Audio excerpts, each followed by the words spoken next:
protection, your shield on every father. I pray that you help them to fulfill the role to which you have called them. I pray that you saturate them with your presence and cancel every plan of the enemy over their lives to steal, to kill, to destroy. Let your perfect will be done in every father today. We give you thanks, we give you praise, and we give you glory and honor. In Jesus' name we pray. Amen.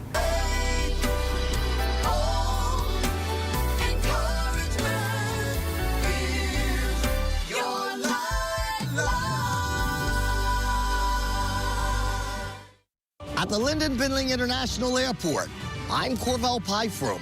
This is ZNS.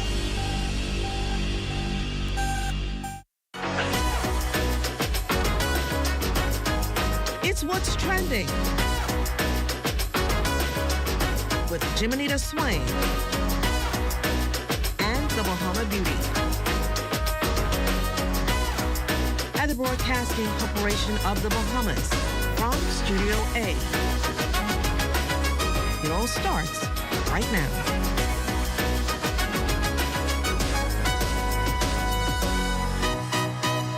It's a new week and a new world of exploration. And today we're diving deep into the issues that affect us all, where each of us has a role to play. Happy Monday, and you're tuned into What's Trending. I'm Jimenita Swain. Here's what we're getting into today. The ocean is at the heart of life in the Bahamas, but are we doing enough to protect it? We're speaking with a marine conservation expert about the health of our waters, the future of our fisheries, and how every Bahamian can help safeguard our greatest natural resource. Plus, local fishers warned us our waters were changing. Now, a study proves 11 out of 12 of our top marine species are officially overfished. What this means for your dinner plate and our economy. And last but not least, the internet never sleeps, and neither do the trends. Coming up in What's the Buzz, we bring you the biggest social media moments, viral sensations, and online conversations creating a buzz right now. We're just getting started. Don't go anywhere. What's Trending continues right after this.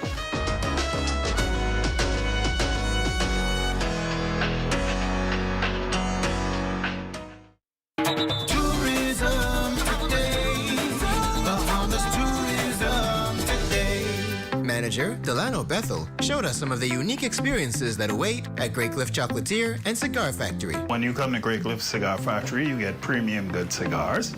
We offer cigar rolling, cigar and rum pairing, and you get to view actual cigars made right in your face here in Nassau, Bahamas. A lot of companies too that make cigars, they don't actually allow you to get that close to the roller, and what we do is we give you that very hands-on experience. So we get all the tobacco leaves from Nicaragua, Dominican Republic, Costa Rica, different parts around the world, and we blend it all here to make a Pacific Great Cliff blend, and after that, that's how we make our cigars. It's very premium. We use only long fillers, so we use the best tobacco in the world, and I would say we make basically the best cigars in the world. So these are some of our Great Cliff cigars right here. We have different strengths, different tastes. We have some with spicy finishes, some with semi-sweet finishes, like the red label and the blue label here. We even have some with a hint of dark chocolate and coffee, like the heritage label right here. If you want a strong cigar, you can try our double espresso. This one our popular ones.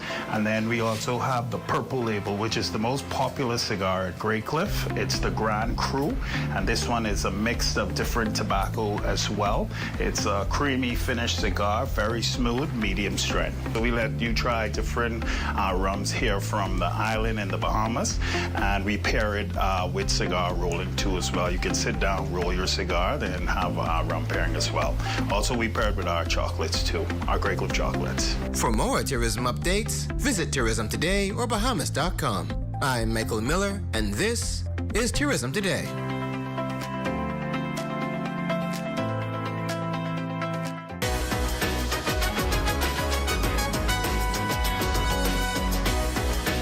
Today is World Oceans Day, a reminder of just how important the ocean is to our daily lives. Covering more than 70% of the planet, the ocean helps produce the oxygen we breathe and supports life around the world. Here in the Bahamas, it's the backbone of our tourism industry, fisheries, and our way of life. As we mark World Oceans Day, we're taking a look at what it takes to keep our waters healthy for the future generations. Joining us now is Lindy Knowles, Acting Director of Science and Policy at the Bahamas National Trust. Lindy, thanks so much for joining us this evening. Thank you for having me today. It's great to have you here with us. So, Lindy, when we think about World Oceans Day, what message do you hope resonates most with Bahamians? The theme for today is reimagining our connection to the sea. Additionally, MPAs being strong to help protect the future. I really want to stand not necessarily on the reimagining because, as you mentioned, we have a rich history and a deep history connecting us to the ocean, but it's also reconnecting. Easter is gone, the water is warm. We hope everybody gets out and enjoy as much of the water as we could possibly do. That makes a lot of sense. So for many of us, the ocean is something that we see every day. Why is it important for us also to think about its health and its long-term sustainability? Because as you mentioned, the water really is our livelihood. Almost 95% of all tourists come to the Bahamas come for the water by some way, shape, or form, whether they've seen it from space when the astronaut identified the Bahamas from the sky, whether you take a boat to get here, whether your plane is going somewhere else, you look down, you see our waters, and you're like, yeah, I really need to go there. Or, to a less extent, if you're going to see the pigs, you see the pigs in the water. It's really the background and the enhancements for all our environment. It also is our history. You know, for those, we came by boat, whether by choice or by desire, but we've always had our connection to the sea bringing us here and there. When food was hard on land, we went to the sea. When things struggled in recent years, the ocean is always our savior. It brings some death and damage sometimes, but for the most part, the ocean is our protector around us. As a friend of mine would always say in her little show, the ocean is not what disconnects us, it's what brings us together. That definitely makes a lot of sense. And obviously the Bahamas National Trust plays a key role in protecting some of our most important natural resources. So talk to us a little bit about that work and why it's important. So I will, and I have to stress it because my work at the BNT, but the Bahamas as a whole has had marine conservation from as far back as 1892. Our first marine protected area was established then between Athol Island and Paradise Island to protect the seabed between those areas. It went out of style, but then 50 years later, we brought back a new protected area in the Exuma Keys Land and Sea Park. And it's one of the, the jewels in our crown of parks around the country. So what we try to do is, as one pillar in conservation and protecting our resources, is to set aside areas that feed the fishing grounds, that protect the biodiversity, that places where the turtles can feed, the fish can grow up, the mangroves where the babies start to mature. We put places where we can bring the communities into our park system so that they can experience the marine environment in a contained, protected area that is representative of what the Bahamas used to look like as best as we can, of course. And obviously the Bahamas is often described as a global treasure when it comes to our marine biodiversity, as you alluded to. What makes our waters so unique, you think? Well, I mean, I can go back to what we mentioned about the space and seeing the Bahamas from the sky. We have these deep oceanic trenches immediately next to these very shallow waters. So if you go to the west side of Andros, you can travel almost 100 miles and never get in water deeper than 20 feet. Anybody that goes from New Providence to the southern side, when you hit the shallows, you have to stand on your bow to make sure you don't damage your boat because it's all just these shallow seas. And then some places like Clifton, you're in 4,000 feet of water immediately after that. So you get to see whales swimming by close to shore, the dolphins hanging up, the sharks, the rays, the fish, and we're almost all protected by a fringing or barrier reef, so you can see all of these things. And I can tell you, when I was an inexperienced diver, and you get to do these wall dives, which is the edge of the shallow and the deep, you sometimes just climb over, look over the edge, look at the beauty, and then you climb right back. It really is that natural beauty, but it's that beauty that provides that allows our biodiversity to be so rich and so unique. So what would you say then are some of the biggest threats facing our marine environment right now? The biggest ones are things that we cannot control. Climate change is really the biggest one. We have issues with coral bleaching, and it used to happen like once every 15 or so years. Now it's like every 3 years the corals bleach. And so you'd get in the waters and you look at the reef and the reef is white. But for those of us who aren't particularly looking at the reef, it's that time, September, when you get in the water and the water is just hot. It's no longer refreshing. And the hotter the water is, the less oxygen it holds. So you risk the fish dying from suffocation. And so overall, that is projected to be our future, where we have less cooler temperatures in our waters. It gets hotter and hotter in the summers. Then, of course, we have a lot of physical damage and diseases coming through because the corals are more susceptible to the disease because they're hot all the time, much like you get a fever when you're out in the sun for too long. Then we have, of course, we're doing some developments, and sometimes the developments aren't considering the environment. Because I was getting into developments, it's definitely going to be my next question. So conservation and economic development are sometimes seen as opposing forces. How does Healthy Oceans actually support industries like tourism and fisheries? Well, I mean, who wants to go to a non-good sandy beach? Even as a conservationist, I love to go to a wide sandy beach. And that happens because we're at the unique chemistry where we produce sand from the water. I don't want to touch too much on aragonite, but aragonite, and that filters into our waters. Our coral reefs, when it breaks down, produces a nice sand, and particularly the pink sand that we see on some of our islands that really brings that beauty. And so the things that drive our tourism product is the environment itself. But at the same time, we sometimes don't see the forest for the trees. And you think, if we remove this one thing, it won't impact everything. But it's like when you add a groin into the beach, all of a sudden you have good sandy beaches, but your neighbor starts to lose that in their beach. So it's really trying to allow development that benefits everybody instead of one or two persons or one or two entities really hoarding it and damaging it further downstream. Now, for the average person watching at home right now, what are some simple things that they can do, we all can do, to help to protect our ocean? Go to the ocean. Just get to embrace it, to experience it. You say a lot of us see the ocean, but I'm often surprised by how many people I know haven't been to the beach in years. Or don't like the beach? I could see that one, but it's like the beach is right there, and most of us live on such small islands that you have to pass it on a regular day.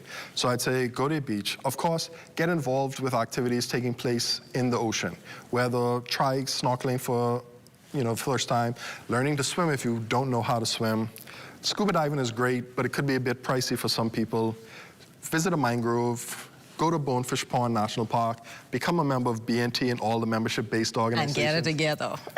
More or less, because we won't protect what we don't enjoy and love. Fair enough. Well, obviously our ocean gives us so much, from our food to the jobs and to the beauty, recreation, definitely way of life for Bahamian. So Lindy, thank you so much for joining us and sharing this important work of the Bahamas National Trust that I know that you definitely will continue. So thanks again. Thank you. Thank you for having me. Now that we have talked about ocean conservation, we turn our attention to depleting fish stocks. This is one you don't want to miss.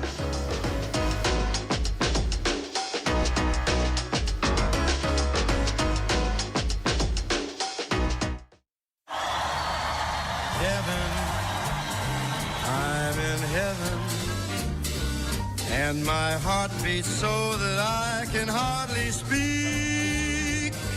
Out together, dancing cheek to cheek. I'm Jordan, by the way. Tom. Oh, isn't that nice? Wait, you missed it?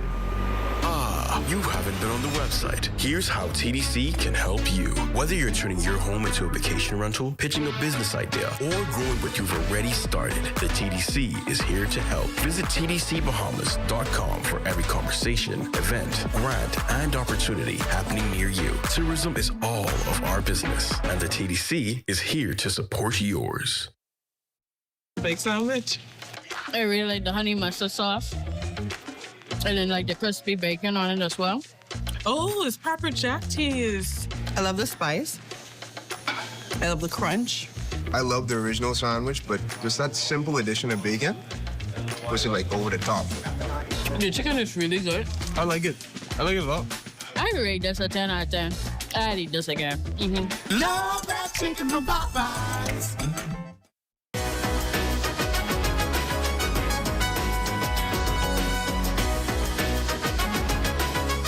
Thanks for staying with us. For years, local fishers and scientists have warned us that our seafood is disappearing. Skeptics called it dramatic. They said the evidence wasn't there. Well, the excuses stopped today. A groundbreaking new study analyzed over 70 years of data on 12 of our most vital marine species. The reality check is brutal. 11 out of 12 are officially overfished. Only the mahi-mahi is healthy. Joining us virtually to break down what this means for our dinner plates and our economy is study co-author Dr. Craig Dahlgren of the Perry Institute for Marine Science. Dr. Dahlgren, welcome, and thanks for being here to give us the straight facts. Thank you for having me. So, Dr. Dahlgren, let's drop the academic jargon. When you say 11 out of the 12 species are overfished, is it time for Bahamians to panic, or is this a crisis we can actually control? No, it's definitely not a time to panic, but it's a time to take it seriously. We're not saying that all of these stocks, grouper, conch, crawfish, are going to disappear tomorrow or next year or even the following year. But we're saying that they're being taken out faster than they can reproduce themselves. So we need to do something. We need to take some actions now to prevent them from going down further and having some pretty negative impacts for the Bahamas. Now, local fishers have been sounding this alarm for decades. Does this study finally prove that the guys on the water were actually right all along? Yeah, you do hear a lot of people saying, yeah, we've known this already. But what this study does is it puts some good numbers on it. It uses landings information from the Department of Marine Resources, uses in-water information that we do when we survey fish populations, and combines that to come up with some really good concrete numbers to rely on. Allows the managers to set targets on how to rebuild these stocks, and gives us a real plan for moving forward rather than just saying what we think is happening. We can put numbers on it and measure it now. So you've tracked catch data back to 1950. How do you even reconstruct 7 decades of history in the Bahamas, and how sure are you about these numbers? Yeah. So there's data going back to the mid-90s that the Department of Marine Resources has provided to the Food and Agriculture Organization of NOAA. And that's really the numbers that were used on this primarily. There is some reconstructing back from there based on what we know from historical catches, what we know from how things have changed over time.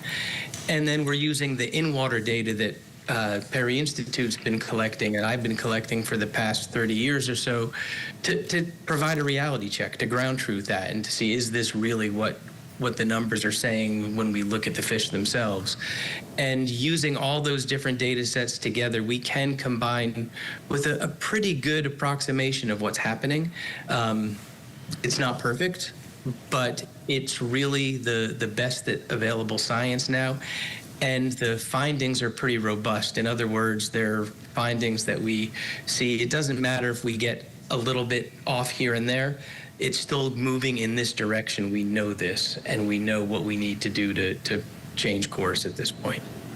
What would you say was the biggest wow moment in the data? Was there one specific species in a much worse shape than you expected? I wouldn't say that necessarily, but it's just that it's every species. It's not just, or almost every species, 11 out of the 12 that we examined. It's not just the conch lobster group or the commercial species. It's some of the recreational species. It's not just the fish. It's also some of the invertebrate species as well. So it's really no one individual thing. It's just the totality of it that this is really serious at this point. Everything is pointing in the same direction, and that's not a direction we want to go in. So let's do something to change it now. So conch, snapper, and lobster are our identity. Are we looking at a future where these Sunday dinner staples become luxury items that we simply can't afford? For some of these, perhaps, yes. I would say the one of those that's probably the one of the greatest alarm is conch. Based on how conch reproduce, based on how much conch are taken, we really need to do something to reverse the decline of the conch stocks now in the Bahamas. And there's been a bunch of different ideas put out there for managing the stocks better. And we can then evaluate those different strategies and see what's going to make the most sense for the Bahamas as a country. Now, if we change absolutely nothing, what do our waters look like in, say, 10 years? Are we talking empty reefs, sky-high prices, or both? I wouldn't say empty reefs, but yeah, prices will go up as there becomes fewer things out there. The cost of them are going to rise. I think that fishers might have to shift from fishing on groupers and snappers to fishing on parrotfish and some of these other species that get fished a little bit now, but not an awful lot. That's probably what's going to be left for them to take, and people will start catching those more and more. The Bahamas will become more like Jamaica or some of these other countries where getting local seafood is much harder, and when you do get it, it's much smaller and more expensive. Now, we know that the dolphin fish was the only healthy species. What makes them so resilient, and can we apply those lessons to, say, save the other 11? What makes them really resilient is their biology. They reproduce quickly, they grow quickly, and they live out in more a pelagic environment, more out in the open ocean where they're swimming around over greater areas. So it's harder to catch them more versus conch. When you find conch concentrated in an area, you can wipe them out quickly. Or a Nassau grouper spawning aggregation, you can wipe them out quickly. So dolphin fish just kind of lucked out that their biology makes them a little more resilient to fishing. So for other species, we need to come up with other strategies to give them a helping hand at this point. And speaking of strategy, we know data doesn't say fish, action does. So what is one aggressive step the government and consumers need to take today to begin to reverse this? I think there's two things that need to happen. People need to really start taking it seriously and really realize that this is going to affect, if not their lives, the lives of their children and their children's children, and put the resources behind the protection. There needs to be some political willingness to do that. It's not an easy thing to do, but it's a necessary thing to do. And then put the resources in to help the Department of Marine Resources or the Bahamas National Trust managing parks put in the work, be able to fund that work so that they can help bring these stocks back and have them be healthier and sustainable for the future. Well, Dr. Dahlgren, thank you. This is a sobering reality check, but it's exactly the kind of hard data we need if we're going to protect ours. So we appreciate you coming down to break the numbers and to force us to look at what's really happening beneath the surface. So thank you again. Thanks for the opportunity. Well, still ahead, legal drama takes another unexpected turn, and President Trump causes a stir among Knicks fans. All that when What's Trending returns.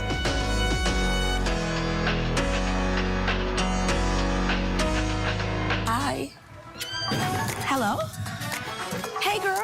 I at Wendy's. I'm trying to go to Essence Fest. Wendy's and Coca-Cola want to take you and your bestie to New Orleans. July 3rd through 5th is Essence Fest, and you could be traveling VIP style. Roxy? Tenders? Tenders. All you gotta do is upgrade any premium lunch combo 1 through 12 or a salad to a large, like a spicy number 6, add cheese and bacon, or a Dave's Classic, or my personal favorite, tendies.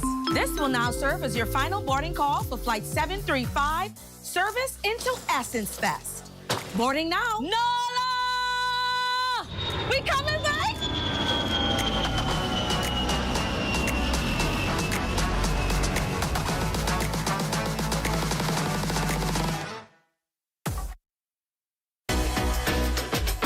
Welcome to What's Trending. Join me, Jiminita Swain. And me, The Bahama Beauty, Monday through Thursday at 6 p.m.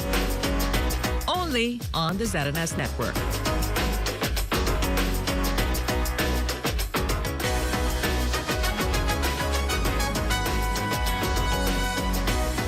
From celebrity lawsuits to sports controversy and breaking headlines out of New York City, there's plenty to talk about this week. The Bahama Beauty is standing by with all the stories making waves online and beyond.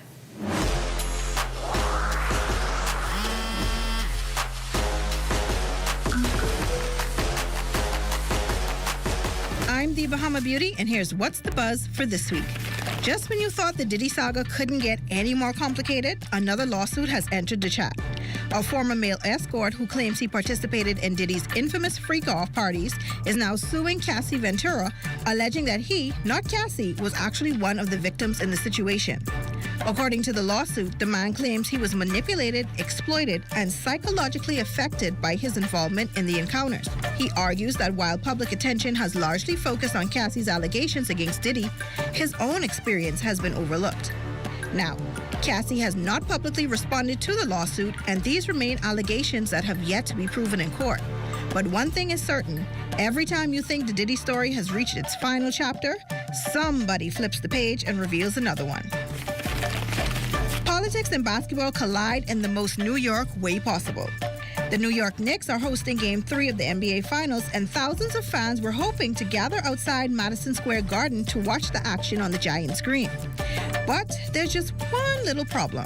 President Donald Trump is scheduled to be in attendance. Because of the heightened security protocols, authorities have erected extensive barriers and security zones around Madison Square Garden, effectively preventing many fans from gathering in their usual outdoor watch party spots. Needless to say, Knicks fans were not thrilled. And what should have been an exciting sports weekend took a frightening turn after a violent stabbing spree near Madison Square Garden. Authorities say a man armed with a knife went on a rampage around Penn Station, injuring multiple people before being taken into custody.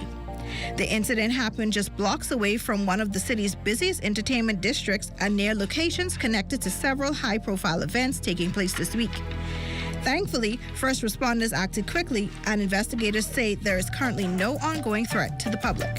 Still, the incident left commuters and visitors shaken as police worked to secure the area. With illnesses spreading quickly in the classrooms, one sick child can affect dozens of students and teachers. In today's teaching diary, Mrs. Whitney explains why keeping unwell children at home is an important step in maintaining a healthy school community.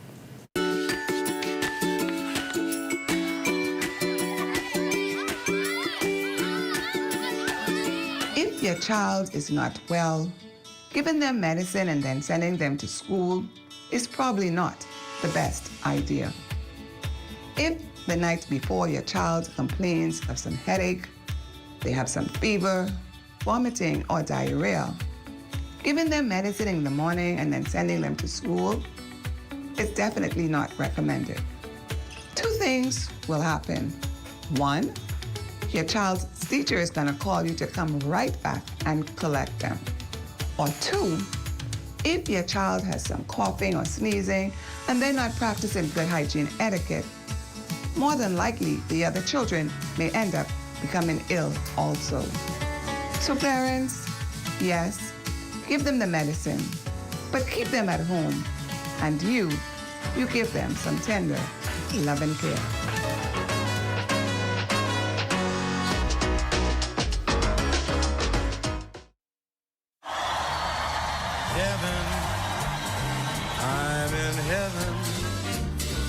And my heart beats so that I can hardly speak. Out together, dancing cheek to cheek. I'm Jordan, by the way. Tom.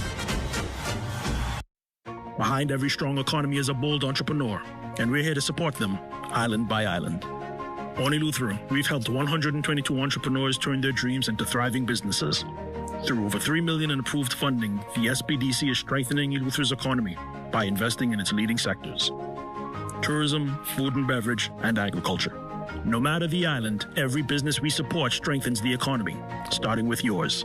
SBDC, Bahamas.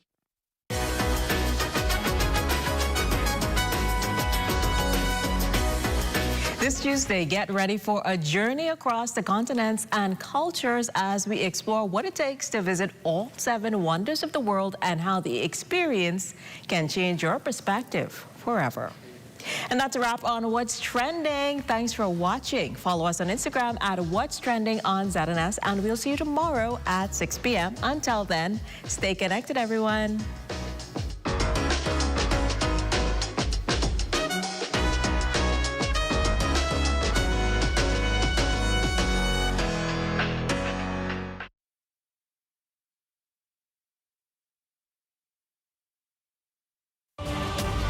At Centerville, I'm LaDawn Davis. This is ZNS.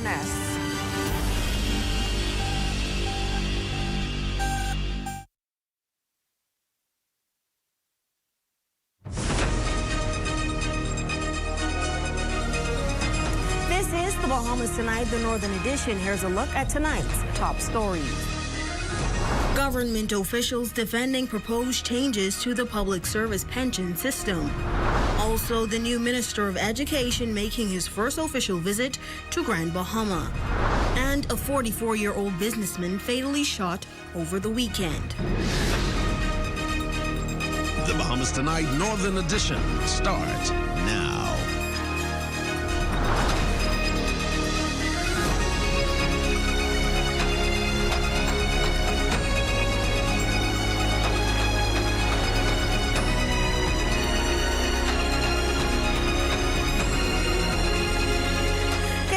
Welcome to the Bahamas Tonight, the Northern Edition. I'm Shalia Rule, and as always, it's a pleasure to have you with us. Topping the news tonight, the government is defending a proposed overhaul of the public service pension system, arguing that reform is necessary to ensure its long-term sustainability. But the plan is already drawing criticism from a labor representative concerned about its impact on workers. Finance Minister Michael Halkides addressed the issue during the budget debate on Monday morning. Raven Davis has tonight's top story.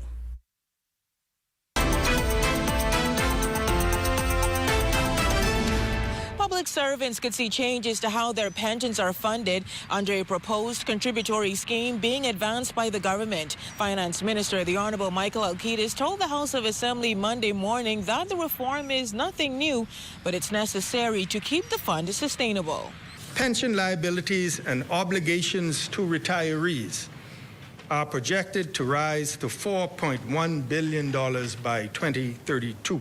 And while pension and gratuity payments already account for nearly 6.2% of recurrent expenditure for the 9 months ending March 2026. He says a white paper on pension reform has been informed by years of consultation with labor unions and key stakeholders, with discussions still ongoing. Now, the proposal would shift the current non-contributory system, where pensions are funded directly from government revenue, to a contributory model shared between government and employees. Under the plan, employees would contribute 3% of their salary, while government would contribute 5%. A contributory pension plan is essential to keeping retirement income sustainable, affordable, and predictable.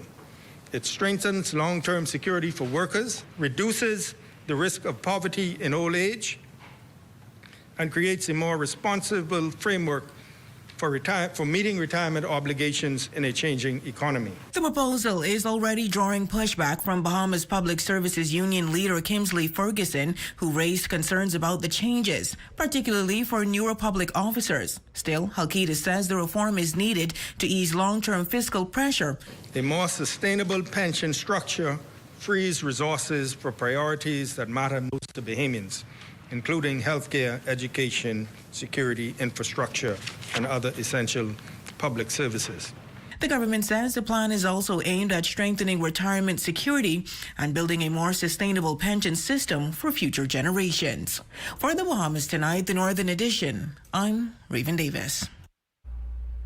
Thanks, Raven. Well, electricity costs, hurricane preparedness, and future development were among the topics discussed during a recent visit to Grand Bahama by Minister of Energy, Utilities and Aviation and Minister of Economic Affairs. But the best news, well, Grand Bahamians will see a reduction in their power bills soon. Sherelle Dames tells us more in this report.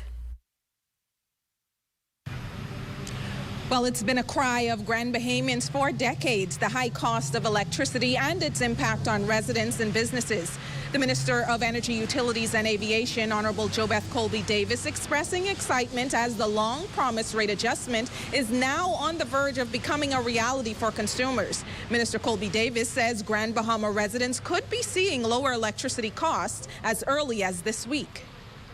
I advise that they are now probably at 95% completed with the testing on their system, and they have been working closely with our team in BPL, and I'm excited that everyone should be seeing that new rate on their bills in Grand Bahama at the next rollout. And with hurricane season well underway, the discussions also focused on storm readiness as the Atlantic hurricane season progresses. Minister Colby-Davis says recent exercises have demonstrated a growing level of coordination between BPL and the Grand Bahama Power Company. They'll begin to work together on their emergency drills, and that will be happening throughout Grand Bahama, New Providence, Abaco, some of the key areas, making sure that we have our teams ready and prepared in the event there is a hurricane or storm, that we're all able to speak together. We're going to build out an emergency plan that allows the teams to have contact with each other, because there are ways that we can help and assist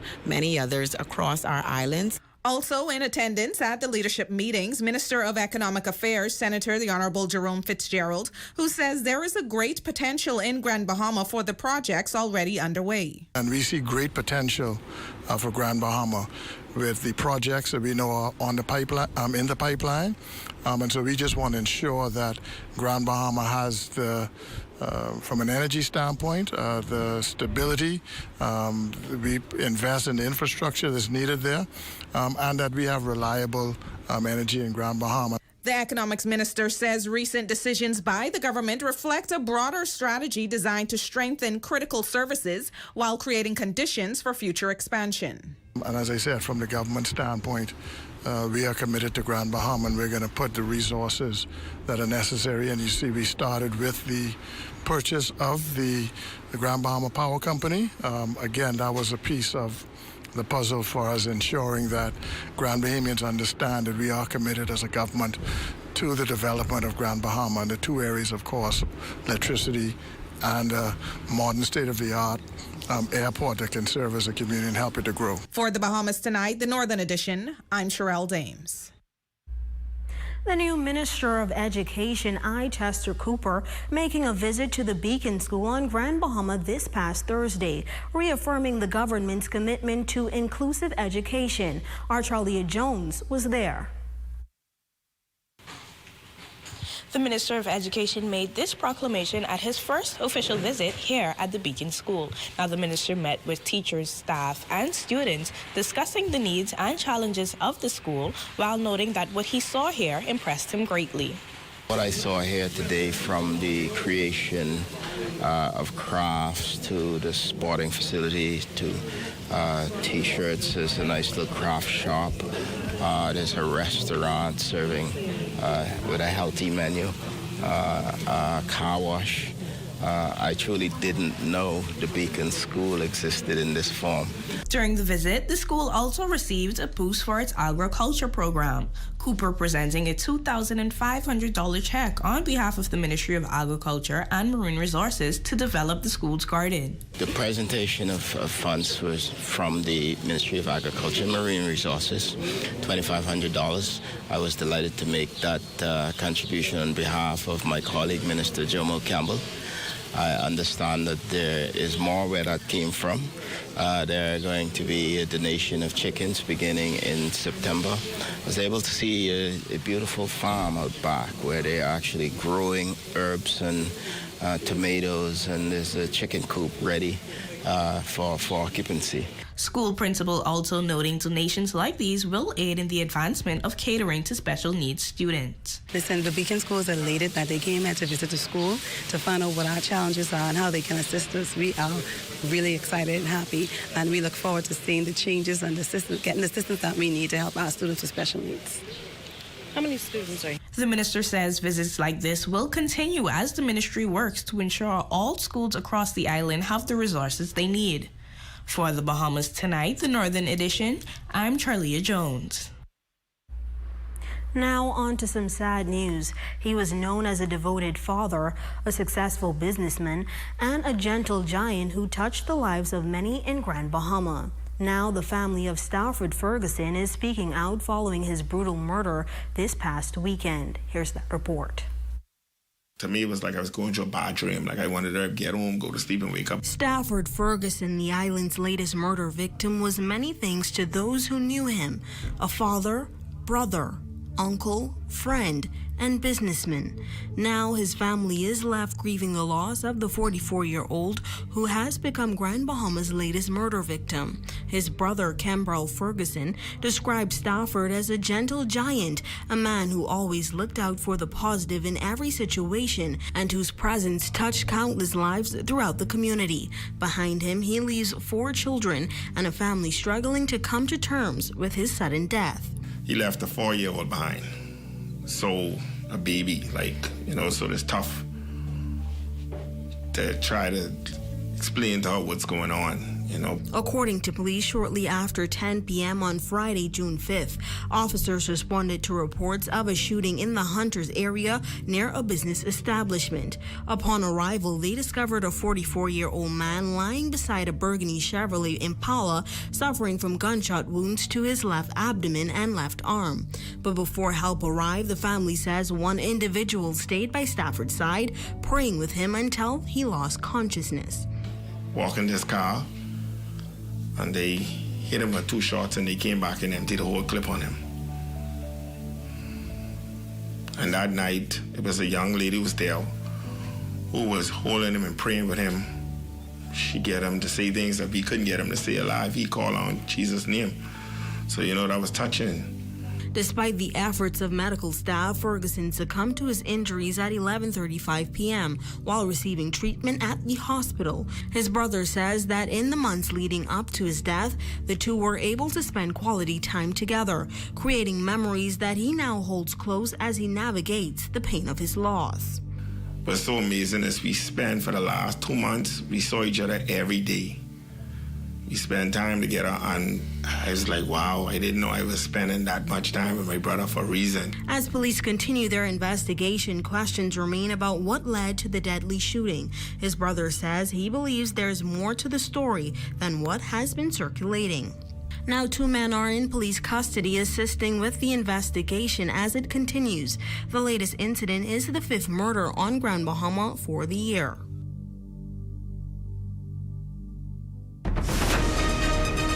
Still to come.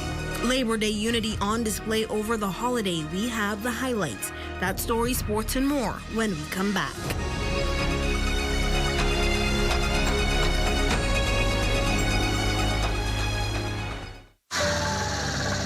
You have enough things to worry about.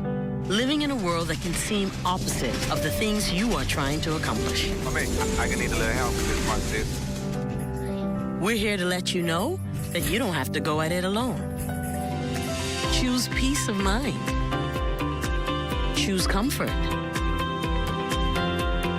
Choose CB. Commonwealth Bank, leader in personal banking services. Come on down and see what Dolly Madison has in store for you.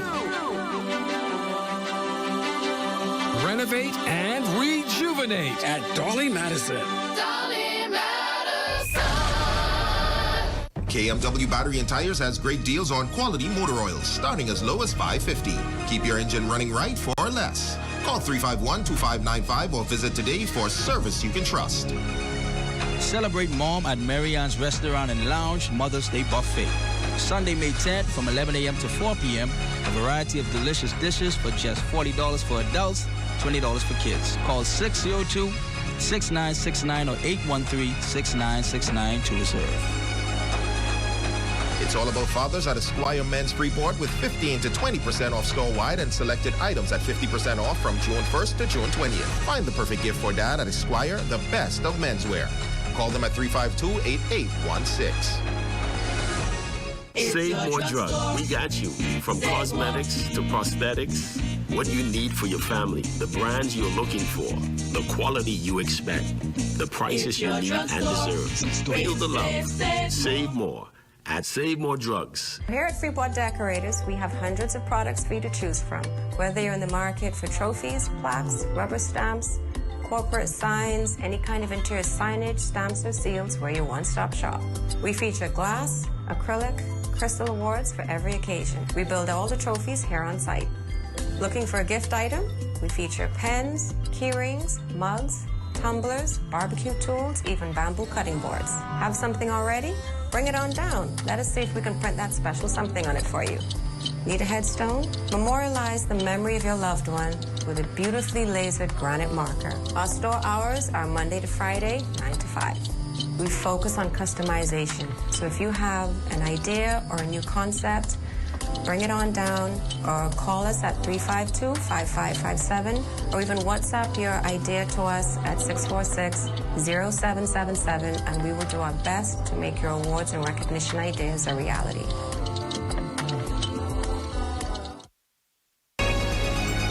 Your number one team in the North. Only the sun covers the Bahamas better.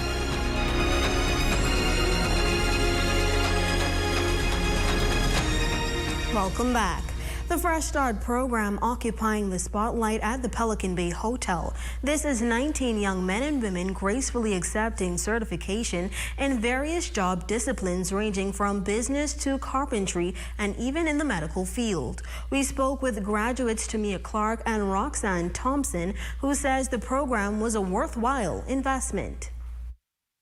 This program has helped me grow tremendously, not only as a student, but also as an individual.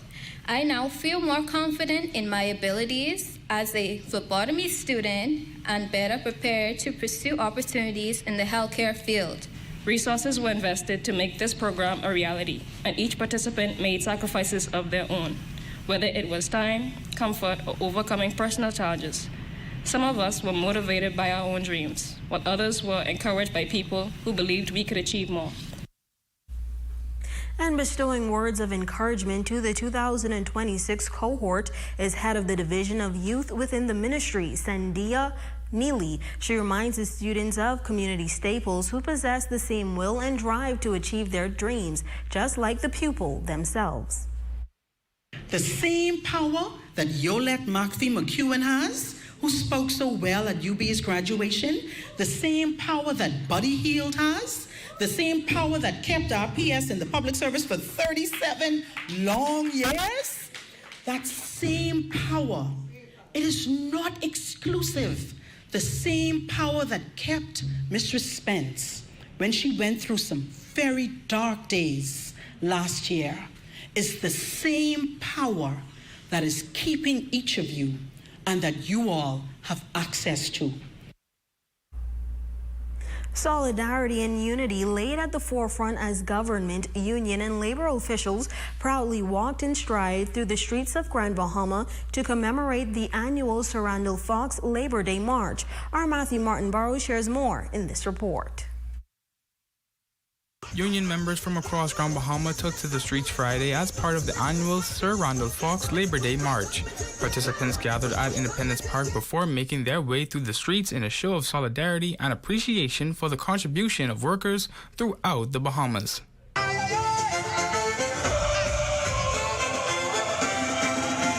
The march concluded with a series of addresses from labor leaders and union representatives, many of whom focus on the importance of preparing and empowering the next generation of workers to carry forward the legacy of the labor movement.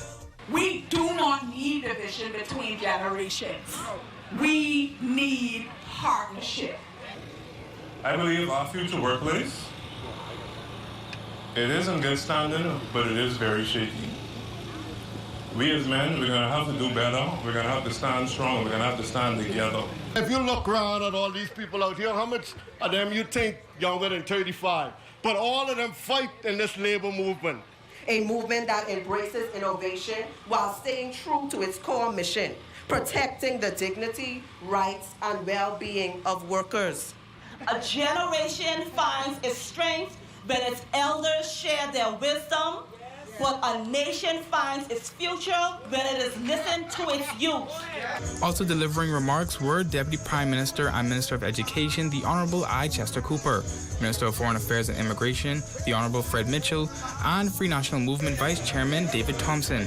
The speakers paid tribute to the pioneers of the labour movement, recognizing the sacrifices they made to secure many of the rights and protections workers enjoy today. So today, we stand on the shoulders of our founders, on the shoulders of our labor movement leaders like Sir Randall Fox, who has been engaged in a memory of the labor movement and our country.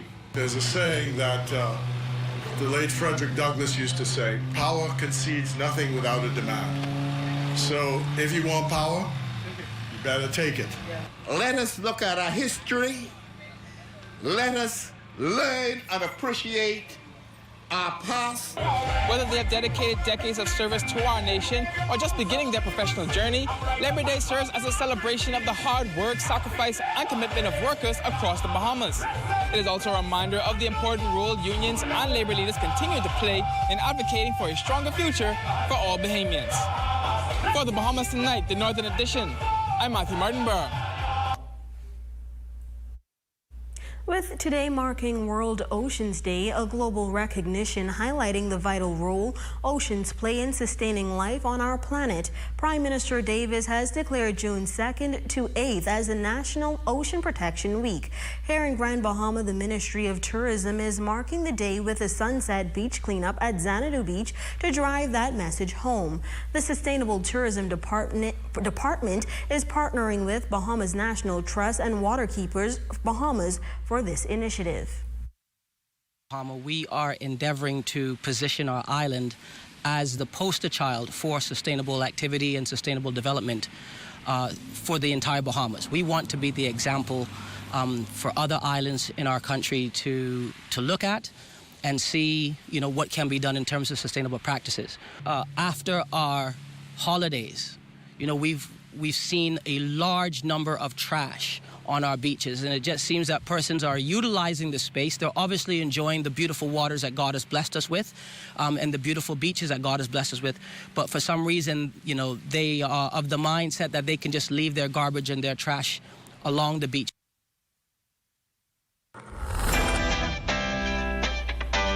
We salute our Facebook friend of the day, Pauline Gardner. Thank you so much for your support. That's a look at stories making news. Shane, tell us what's happening in sports. Well, Shalia, Team Bahamas is holding their own at the Caribbean and Latin American Baseball Championship. I can't wait to see. That's coming your way next. Stay with us.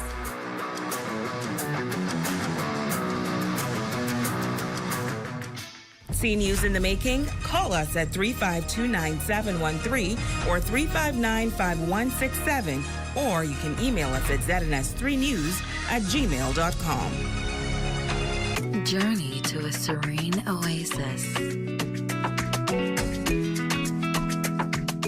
Relax. Rejuvenate. Renew. Welcome to Renew Day Spa. For appointments, call 352-RENU.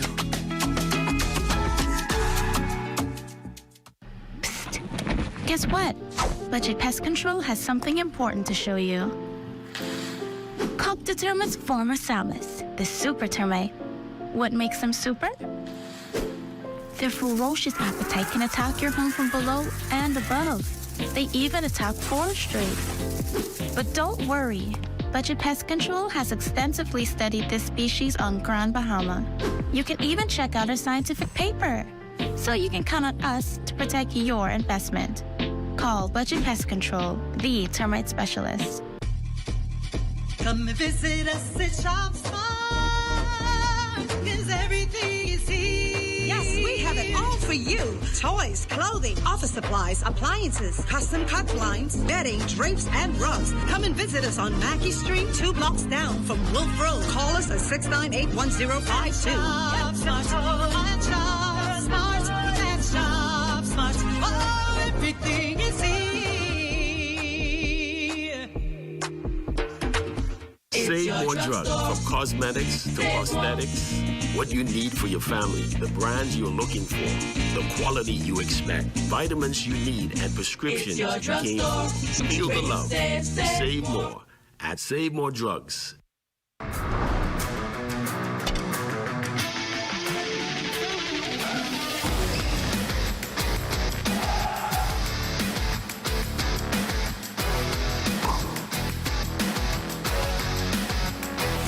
Welcome to the ZNS Total Sports Cave, everyone. I'm Shane Stubbs. Team Bahamas is making some noise over at the Pony Caribbean and Latin American 14U Baseball Championships.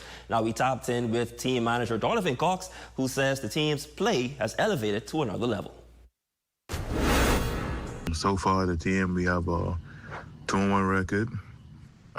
We've defeated Ecuador, we've defeated Curacao, and we lost to Puerto Rico. Even though we lost, I still feel confident in the team. I feel like we have all the pieces that we need to be successful in this tournament. Caribbean, Latin American baseball has always been tough, competitive.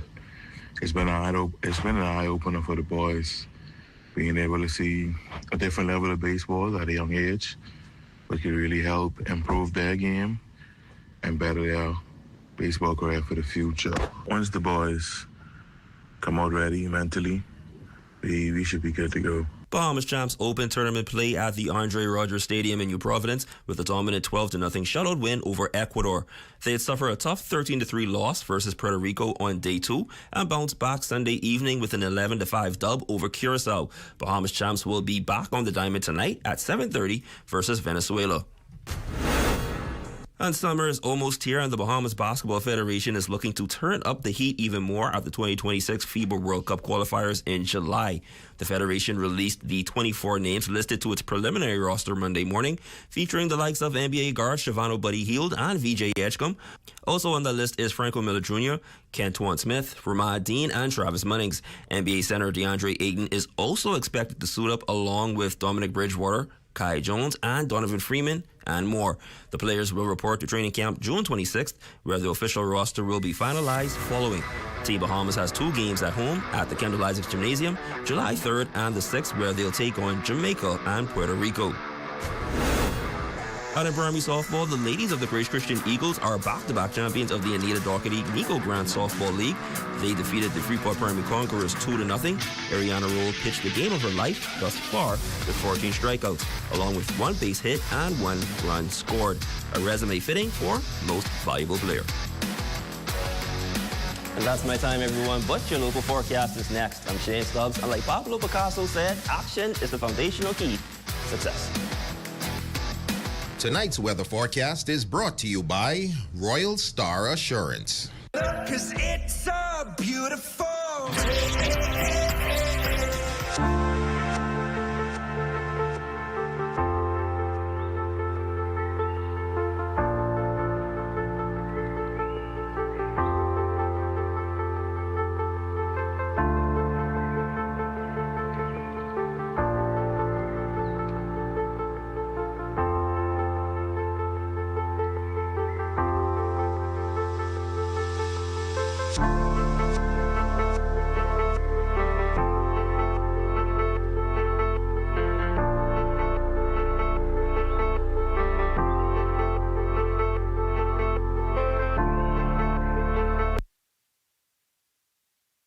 At Save More Drugs, we got you. We got what you want. We got what you need. We got what you came for. The quality you expect. The prices you need and deserve. Save more at Save More Drugs. It's all about fathers at Esquire Men's Freeport with 15 to 20% off store-wide and selected items at 50% off from June 1st to June 20th. Find the perfect gift for dad at Esquire, the best of menswear. Call them at 352-8816. Have the following supplies on hand at the start of the hurricane season. A minimum 3-day supply of water, which provides 1 gallon of water per person per day. Minimum 3-day supply of non-perishable food items. Flashlights and extra batteries. A battery-powered radio to receive broadcasts that will keep you informed of the storm. A first aid kit. A 7-day supply of any prescribed medication. Don't be caught off guard this hurricane season. Be prepared. Your number one team in the North. Only the sun covers the Bahamas better. And that's going to do it for us here in the North. I'm Shalia Roll. And I'm Shane Stubbs. Thanks so much for tuning in. Here's a live look at the Bahamas tonight, coming your way next.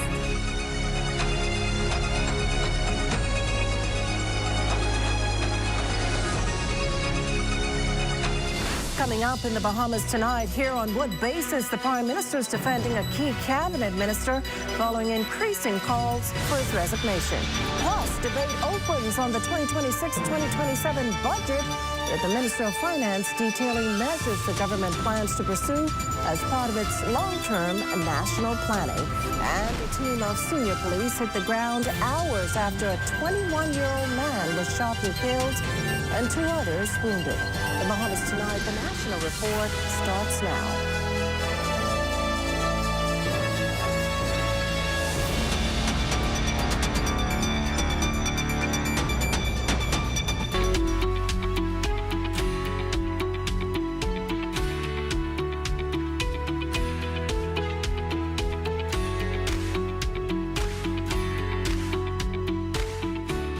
Good evening, everyone, and welcome to the broadcast. Questions over government contracts and procurement practices taking center stage in the upper chamber this morning as the finance minister sought to defend the Davis administration's record while the opposition raised fresh concerns about transparency and the use of public funds.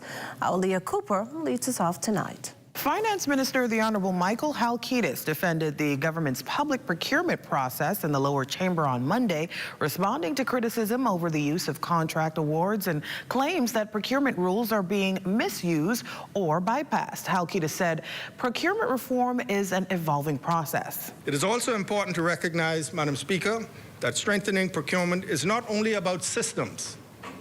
It is about people, capacity, and professionalism. And so over the past year, I can advise that 60 public servants from various government agencies have attained level 2 certification from the internationally recognized Chartered Institute of Procurement and Supply. A further 3 officers have completed the level 4 diploma program within the past 15 months. He also noted that government and private sector representatives have taken part in IDB-supported procurement courses. These initiatives ensure that procurement decisions are not only transparent, but also technically vigorous, fair, and aligned with international standards. The comments come amid continued questions about the Davis administration's use of direct contract awards. While the Public Procurement Act allows sole source contracts in certain cases, the opposition is calling for more transparency. Shadow Finance Minister Kwesi Thompson demands answers about a $900,000 contract listed as a building materials voucher program. What was the $900,000 in a contract award for voucher building materials that showed up on the Ministry of Finance procurement report? What was that program? It was stated to be a voucher building material program. When was this program ever announced? Thompson also questioned more than $200,000 in gift certificates distributed in Abaco under the banner of Hurricane Dorian relief. Was the $200,000 worth of vouchers purchased by taxpayers' money with the name of a political candidate? What was the government voucher program? While those allegations were rejected outside of Parliament, the Minister of Finance plans to answer questions raised by the opposition during the wrap-up of the national budget debate. For the Bahamas Tonight, I'm Leah Cooper. Well, meantime, the Free National Movement's turning up the heat on its bid for a senior cabinet minister's resignation over what it sees as controversial due to previous employment with a company with alleged ties to a known drug dealer now jailed in the U.S. His supporters, though, are rallying behind him, adamant he should go nowhere. Cleopatra Murphy has the story.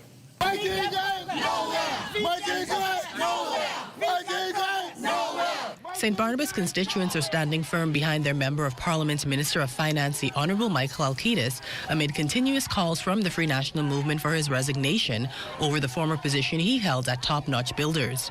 The company is tied to convicted drug trafficker Jonathan Player Gardner, now under arrest in the United States following an Election Day plane crash in waters near the U.S., in which Gardner was also reportedly found with $30,000 on his possession. Supporters like Prince Kinloch flanked Alcides as he made his way to the House of Assembly Monday. We stand with Michael Alcides and we'll continue to stand with Michael Alcides no matter what. He's a great MP, he's a great cabinet minister, and we stood with him for the last 4.5 years. We're going to continue to stand with him for the next 5 years. F&M Chairman Dr. Dwayne Sands and Party Leader Michael Pintard, joined by supporters, renewed the call for Alcides to vacate his cabinet post. We find it astounding that this administration feels that he is a fit and proper person to run the exchequer, the finances of this country. He needs to resign, and he got to resign today.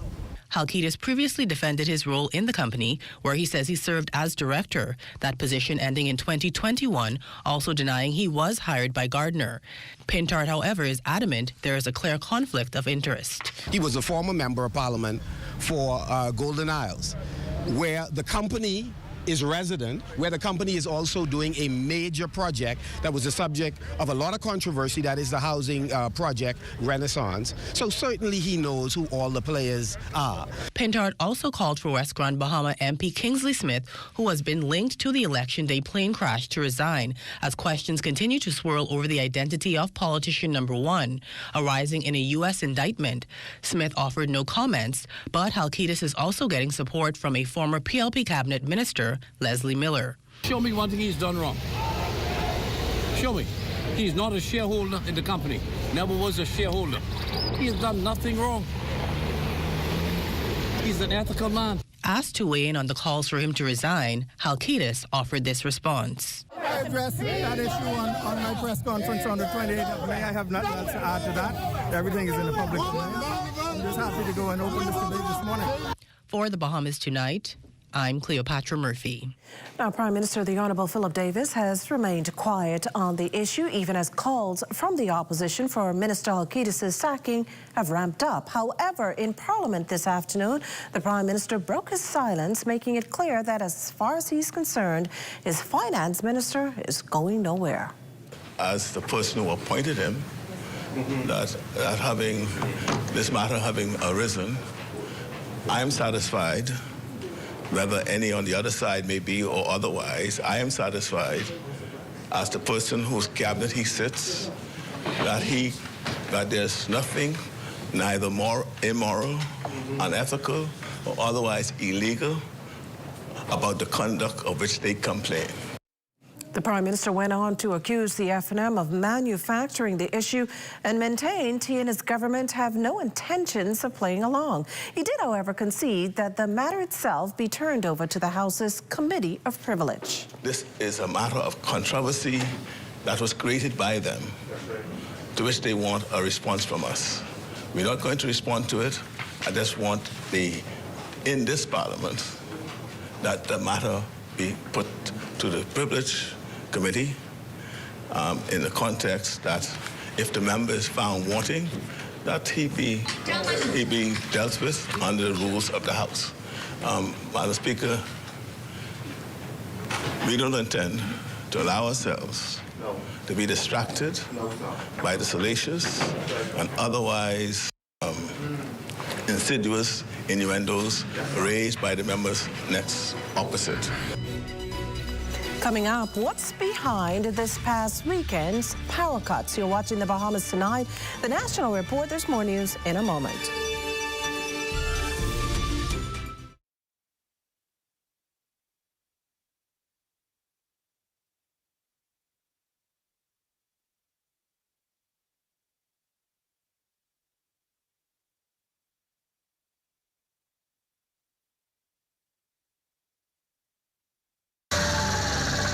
You have enough things to worry about.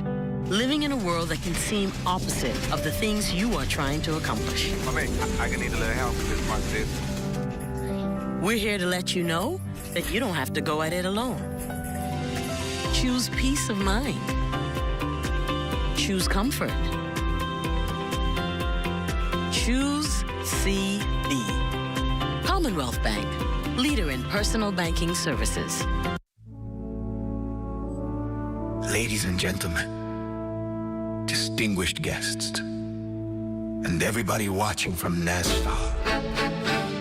Tonight, we welcome a star.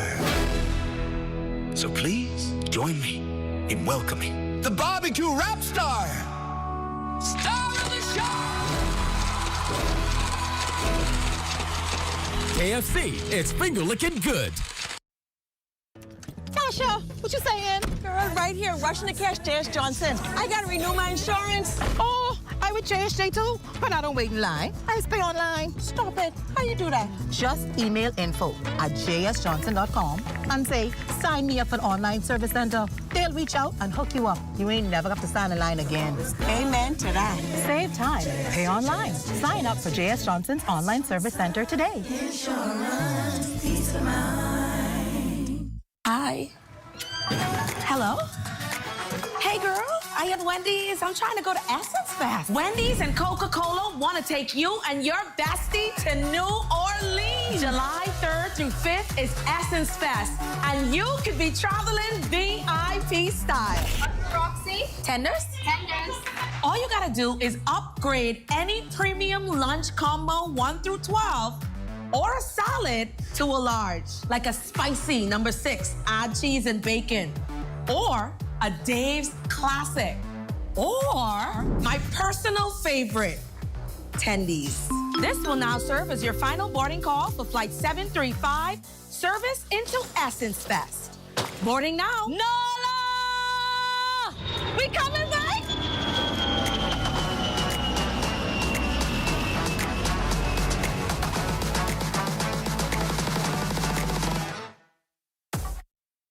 Andres here, I come in my 2027. Oh, God is so good. Island Lock, I thank you, I tell you. I'm gonna pray over this and I'm gonna drive this all around town and show off and show them what Island Lock does for customers like me. I called the keys with Island Lock and thank you, Jesus. I called the keys. Must be 18 and over. Island Luck reminds you that it's only a game, so please game responsibly. You're looking at a shot there of Sadie Curtis Primary School off Charles Saunders Highway, and that shot courtesy of our drone pilot, Shane Gibson. Welcome back. A tangible move to implement the LNG project here in the Bahamas as the government seeks to lower energy costs. Now, with financing secured, Focal Holdings Limited is set to move ahead to complete construction of its plant at Clifton Pier. Our Lloyd Allen has more from today's big announcement. Well, of course, good evening, Makushla, and good evening, Bahamas, and you're absolutely right. Now, executives of Focal Holdings Limited, along with its legal support, financing partners, and government representatives, announcing the much-anticipated and historic advancement of the financing for the continued construction and completion of the proposed liquefied natural gas plant, now under construction at Clifton Pier. Energy Minister, the Honorable Jobed Colby Davis, says as the construction advances toward the establishment of the country's first LNG plant, the possibilities for lower electricity costs and cleaner fuel is nearing a reality for Bahamians. Now, the public-private partnership has secured a number of local banks as well as the U.S. Import-Export Bank that will fund close to $400 million toward the LNG station, which will serve as the first in the Bahamas and a game changer for energy generation.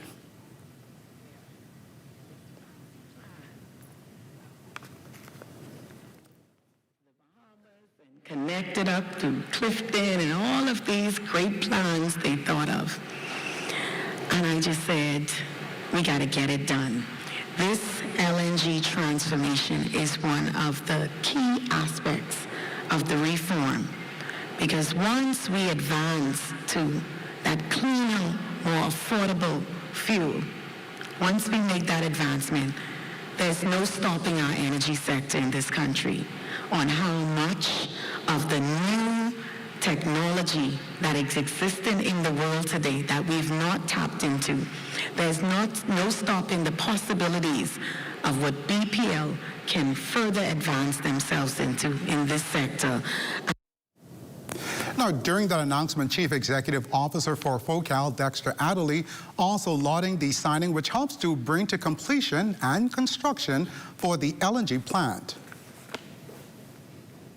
Because we had a spike in our heat wave in May, which we normally see happening late August, September. But this year, we've seen the sort of spike we see in August, September happening in May. So it's put a lot of demand in areas where they're usually utilizing 2 circuits, and we had them on 1 circuit simply to complete some of the foundational work. When you have that happen, there may be faults on your grid that doesn't show itself, like maybe a little fault or a little situation on the grid that normally doesn't show itself, and you could still have a grid that's functional. But when you have so much load sometimes coming onto the grid, then that's when those faults show themselves. And what you've been seeing is some areas with a lot more load and demand in cases where we're doing a lot of the foundational work with BGC, and then you would see some faults that is now showing itself. Well, as we just heard from the Minister of Energy, the Honorable Jo Beth Colby Davis, explaining the reasoning behind this past weekend's power cuts that came as quite an annoyance to a wide variety, numerous New Providence residents. Meantime, a major security upgrade on tap for the Bahamas Department of Correctional Services as the government moves to strengthen prison security and crack down on contraband smuggling. Altavi's Munnings has the story. The government's intention to strengthen maritime security and defense infrastructure in the upcoming budget includes the construction of a secure exterior perimeter wall at the Bahamas Department of Correctional Services, designed to prevent intrusions, deter escapes, and disrupt illicit activities such as drug trafficking within the compound. Northern wall between that separates Sandilands and Elizabeth Estates from the Bahamas Department of Corrections is a fence. And sometimes that is being used to throw contraband over.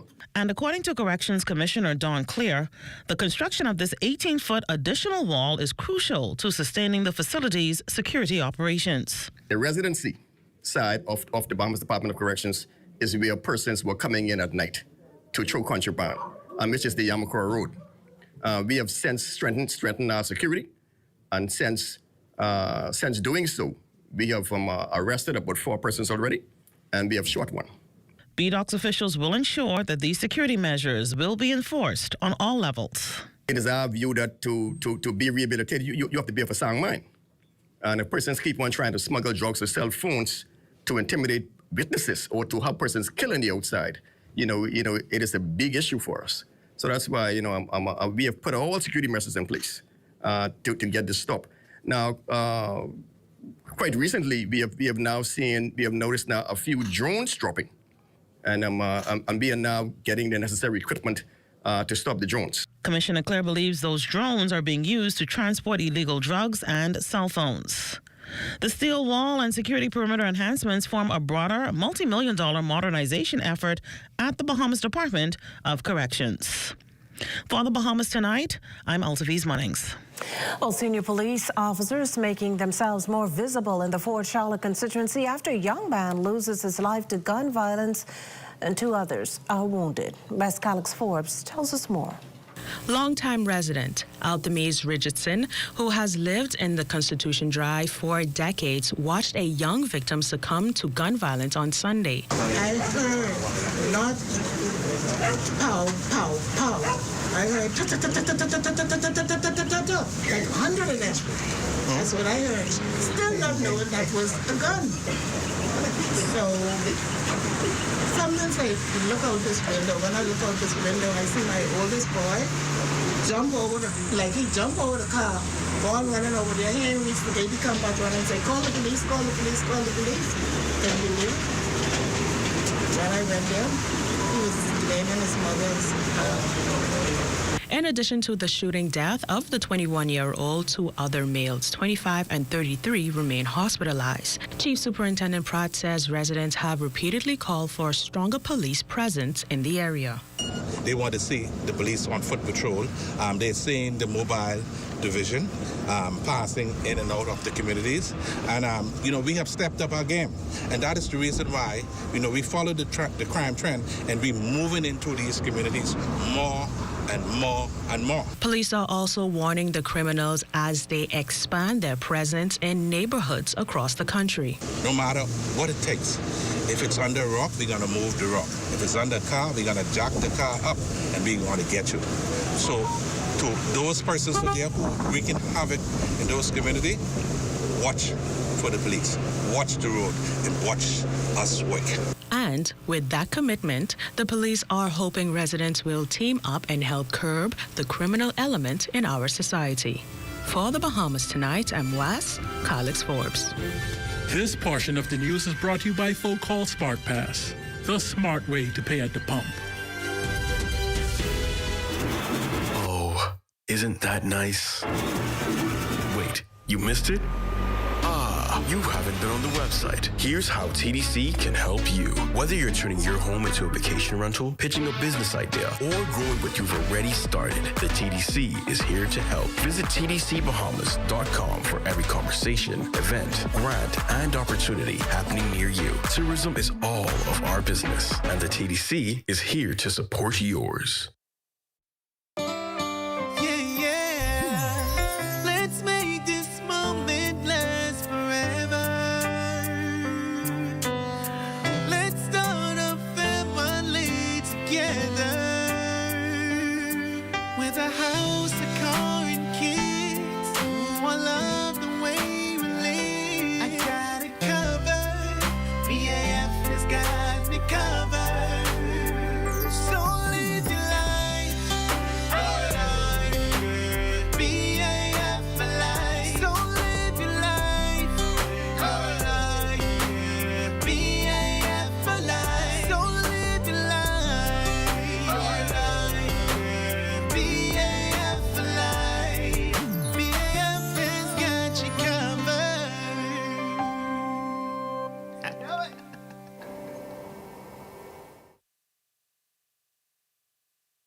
Let's celebrate the Bahamas' independence. Stop by Janae's Uniform Center and get 30% off selected Independence Polo items. Get an additional 10% volume discount for 30 or more pieces. Net items excluded. The net items, Janae's unique limited edition Independence tees. Don't forget the black, gold, and aquamarine ribbons in various sizes to decorate the home or office. Visit Janae's Chesapeake Road or text the Janae's digital team at 817-3295 or email sales@janae's.com or www.janae's.com. Happy Independence, Bahamas from Janae's. Nassau, get ready. This June 27th, YBE Promotion and Excalibur Entertainment presents The Season of Love, Part 2, R&B edition, on the lawn of the National Stadium ground, with performances by... Get ready for Joe. It's Joe, performing live. Come and experience the undeniable voice of Kelly Price. Kelly Price comes to Nassau. Bahamas own Nashi LS, Fan Shaw, is Jimmy Cossier. The legendary Ryan McKnight. This will be an ultimate night of love. Saturday, June 27th, on the lawn of the National Stadium ground. Tickets on sale now at Classy Cuts Hair and Nail Beauty Supply or online at ybepromotions.com. For info, Skybox and VIP packages, call 242-427-8111 or 242-357-0116. Be there. Introducing the Focal Smart Pass app that helps you to fuel up faster. Here's how it works. Download the app on the App Store or get it on Google Play and create your profile with payment details. Visit your nearest Shell station. Open the app, scan the pump's QR code, select your payment amount, and begin fueling. Say goodbye to cash and cards because the Focal Smart Pass offers secure and convenient payment options right at your fingertips. Download Focal Smart Pass now and fuel up faster today. Royce and Marlena join us live for a sneak peek of Access Now. What's coming up, guys? Well, Makushla, it's World Ocean Day, and Royston and I actually went out on a rare adventure out of the studio. We went and we had to be out in the sun. We went on an adventure with some animals. Gonna leave some that you have to come back and watch, but absolutely. You know what they say, worth twice some a man. laughs. Yeah. Or once a man, twice a child. When anytime it comes to marine life, I'm a big kid, so very excited to showcase that story. We also have a very special guest who has an inspiring story of resilience and a special event coming up this weekend that you don't want to miss. Well, I actually know where they went, but I'm not going to say anything. I'm going to keep your secret. Stay with us, the Bahamas Tonight. The National Report continues after this. Throughout our lifetime, we must all make decisions. No matter how we choose, the right one just needs to be made. Like having J.S. Johnson Insurance Agents and Brokers as your insurance partner. We've been serving the Bahamas for over 100 years. Whether you need home, motor, marine, or commercial insurance, make the right decision. Call 397-2100 or visit jsjohnson.com. JS Johnson Insurance. Peace of mind. Big sandwich. I really like the honey mustard sauce. And then like the crispy bacon on it as well. Oh, it's pepper jack cheese. I love the spice. I love the crunch. I love the original sandwich, but just that simple addition of bacon was like over the top. The chicken is really good. I like it. I like it a lot. I rate this a 10 out of 10. I'd eat this again. Love that chicken from Popeyes. Some home items don't get enough attention until the wrong one fails. Let's talk about ladders, tubs, and toilets. A good toilet isn't just about looks. It needs a strong build, smooth flush, and easy clean. These are built for daily use, and they're strong, modern, and reliable. Next, ladders. Whether you're fixing, cleaning, or working, your safety matters. It has a strong frame, a solid step, and proper grip. Whether you're fixing, cleaning, or working, your safety matters. A tub should feel solid, comfortable, and easy to clean, not thin and flimsy. These tubs are made to last and make your bathroom feel better the moment you step in. If you want strong toilets, ladders, and quality tubs, visit We Buy You Sell on Robinson Road. Send a WhatsApp to 636-8412 or shop online at wbusbahamas.com. Are you or a loved one under medical care?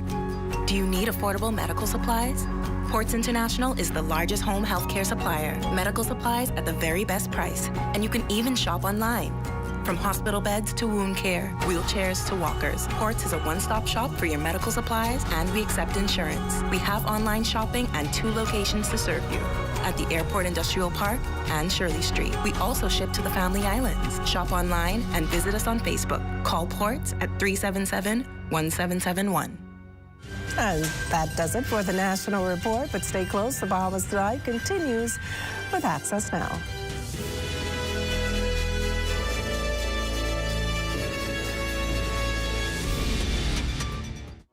Health is the greatest gift.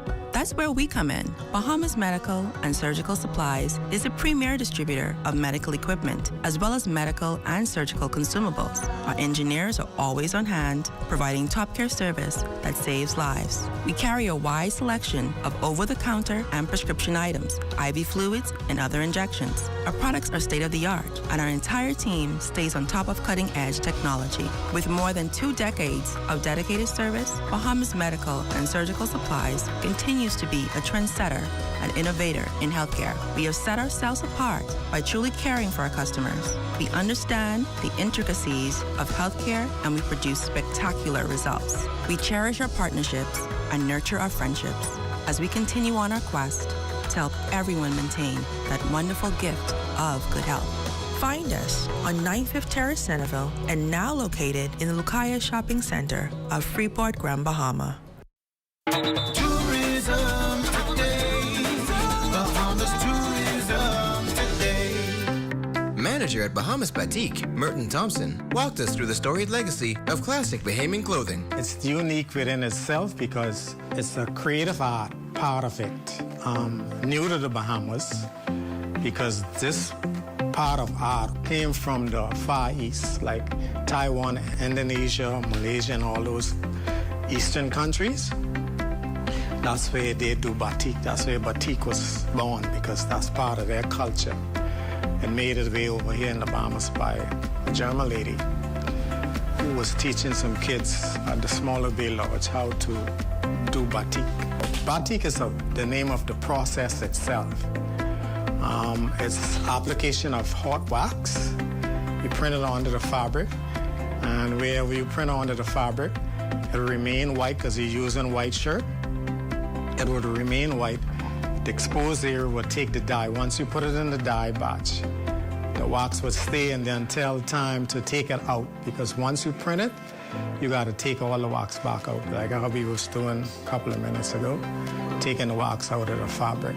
In our environment, we have all sorts of things, like the fish, flowers, birds, you name it, we got it. So I incorporate the vision from the Bahamas, what we have to offer tourists for them to see. I incorporate that into the design part of it. So you get to take part of that, take piece of that back with you as a tourist. Someone come and purchase a shirt, they taking that back home with them. It's represent the Bahamas. For more tourism updates, visit Tourism Today or Bahamas.com. I'm Michael Miller, and this is Tourism Today. Wetsuits, water, and ocean wonder. World Ocean Day celebrated at the Atlantis Resort on Paradise Island. Plus, the Tourism Development Corporation's inaugural student pitch competition crowns a winner. Those details straight ahead. Also, the St. John's Alumni Organization hosts a raffle with some very enticing prizes. Stay close for that. And your Access Now Monday Sports Report straight ahead.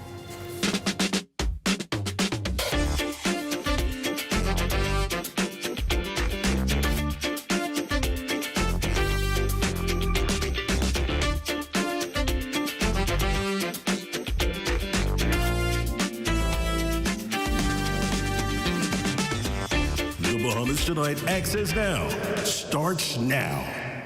Good evening, everyone. I'm Royston Jones. And I'm Marlena Leonard. Welcome to the Bahamas Tonight Access Now. Welcome indeed. Now, today is World Ocean Day, and here in the Bahamas, it's hard to imagine a more relevant observance. The ocean is so much a part of our daily lives that we sometimes forget just how central it is to who we are and who we are as a people and, of course, our way of life. That's right, and it's easy to take for granted, but whether it's fishing, swimming, boating, or just spending time near the water, so many of our memories are connected to the ocean. And for so many people around the world, our crystal clear waters are part of what keeps them coming back to the Bahamas time and time again. Absolutely true. And speaking of World Ocean Day, let's dive right into this first story. See what you did there. Marlene and I recently traded the studio for Dolphin Key at the Atlantis Paradise Island for a look at one of the country's most unique marine experiences. As it turns out, the real stars of the show were already waiting for us. We even had a chance to chat with a veteran star named Dulce. Take a look. As if we hadn't made enough friends already, we made another new friend. Welcoming on board is... Hey, Dulce. Thanks for joining us, Dulce. Welcome to Access Now. Exactly, that's what I said. So good to have you. Yeah, good to have you too. Is this your first time on TV? Oh, there you have it. With every splash, these ocean ambassadors turn curiosity into connection and remind us why the ocean's greatest treasures are the creatures that call it home. Dolphin Key's roots are in rescue. Their first residents were 16 dolphins rescued from the aftermath of Hurricane Katrina. Now the facility is home to dolphins from 3 years old all the way to 41 years. For Linda Hamilton, their individual personalities she's come to know over 2 decades of daily interaction. And so one of the main things that we do here is build relationships with our dolphins. So it's not just about fish or anything like that. Right. It's about the relationship. Right. So, like I said, I started in 2006. Both Julian and Atlas joined our family in 2007. So I was here to welcome them here, and I've known them ever since they have been here. The trust is easy to see. A subtle hand signal, a quick response, and a unique bond forged through 25 miles per hour of speed and balance. And for Royston and I, what started as a trek out of the studio quickly became an unforgettable shared moment of wonder.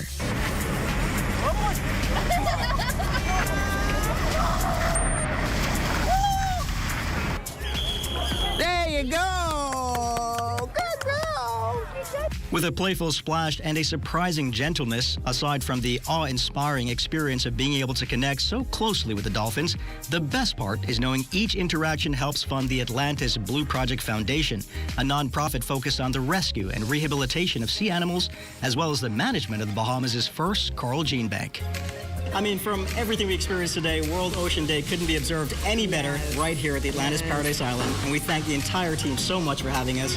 An incredible time all around. Definitely. We got to see all of the amazing animals. I got to revisit Valentina. She was a baby when I first met her, and she's a big girl now. And learning all about just how well they take care of these animals. It's not, you know, they're not just entertainment for hire. The amount of times they mention not only their medical health, but their mental health. Incredible. It's on full display here. Oh, yes, yes. If you haven't been before, you got to come here. If you've been before, you got to come again. Absolutely. Thank you so much to Atlantis, and happy World Oceans Day. Happy World Ocean Day. I stand on that advice. Thanks again, Atlantis. Meanwhile, the Tourism Development Corporation bringing together some of the best and brightest student minds in the country on Saturday at their inaugural Student Innovation Pitch Competition. Our West Calix Forbes reports. 10 students, 10 brilliant ideas in a Shark Tank-style competition on the weekend. High schoolers from throughout the Bahamas got the chance to pitch their business ideas in a bid to secure funding for their ventures. Tafara Williams, lead of the business development at Tourism Development Corporation, says the inaugural Student Innovation Pitch Competition is about equipping young people with the tools, funding, and mentorship needed to turn ideas into real-world solutions. Today, at the Student Innovation Pitch Competition, it wasn't just about the presentations. It was about the opportunity. It was about giving the young students of tomorrow the opportunity, the tools that they need in order to feel empowered. Giving them the opportunity to not only believe that they can be creators, but innovators and leaders of our next generation. Today, everybody will be walking away with a grand prize at the end of the pitch competition. Everybody will see their project funded, and then afterwards, we will be helping them, giving them mentorship, giving them guidance to bring their products and their concepts to life. If it is something that doesn't exist, it needs to be prototyped. We have a 3D printer that will be made available to them. If it is something that requires business registration, there's a lot of AI being infused inside their product concepts as well. So we will be helping them, guiding them along, putting them in the right position with either our developers, people in the CAD space, people in the marketing space, people in every arena, everything that they need, we will be there to give them the hand-holding they need to bring their products and their businesses to life. The pitches included a waste management business pitched by Dylan Bethel, a hospitality-centered app by Avani Sawyer from Kingsway. And one of the 3 first-place winners who walked away with $5,500 was Brandon Smith, who pitched his Bahama Guard Pro, an AI and GPS-powered safety gear that helps track, communicate, and rescue jet ski workers. For the Bahamas Tonight, Access Now, I'm Wes Calix Forbes. Thank you so much, Wes. Now, for generations, St. John's College has stood as more than a school, but as a place where young minds are nurtured, lifelong friendships are forged, and future leaders begin their journeys. Now, those who once walked through its corridors are being called upon to help preserve that legacy through the institution's first annual Grand Raffle Fair set for this Saturday, June 13th. President of the St. John's College Alumni Board Association, Dr. Cyprian Strawn, stressed that safeguarding the future of the educational institution cannot rest on the shoulders of the church alone. As the Alumni Association, we recognize that the church, the diocese, can't assist with everything. And so the old scholars, persons who have passed through, who feel that St. John's meant something to them, and so they want to give back. We are those that are trying to organize and help and raise funds. It felt good that when we were in school that we could assist in making our school better. And so we want to inspire the young persons because we actually send home raffle ticket books with them. And so we want to encourage them to understand that you don't just come to school and you hang out and party. You come to help to make the school a better place. Organizers say they hope to rekindle the spirit of participation and service. Meanwhile, we got a great story coming up with a beloved Bahamian DJ who needs your help. We've got that story next. And of course, Chief Meteorologist Basil Dean, he's back and he's got your latest on the weather.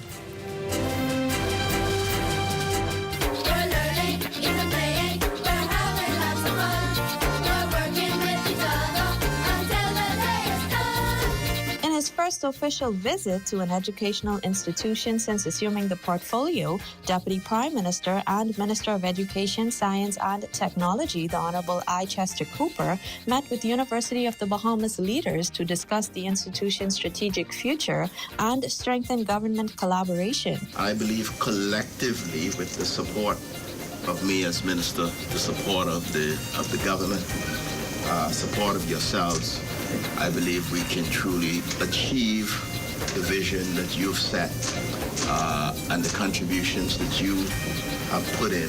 Hopefully we can see them all come to fruition in a manner that you desire.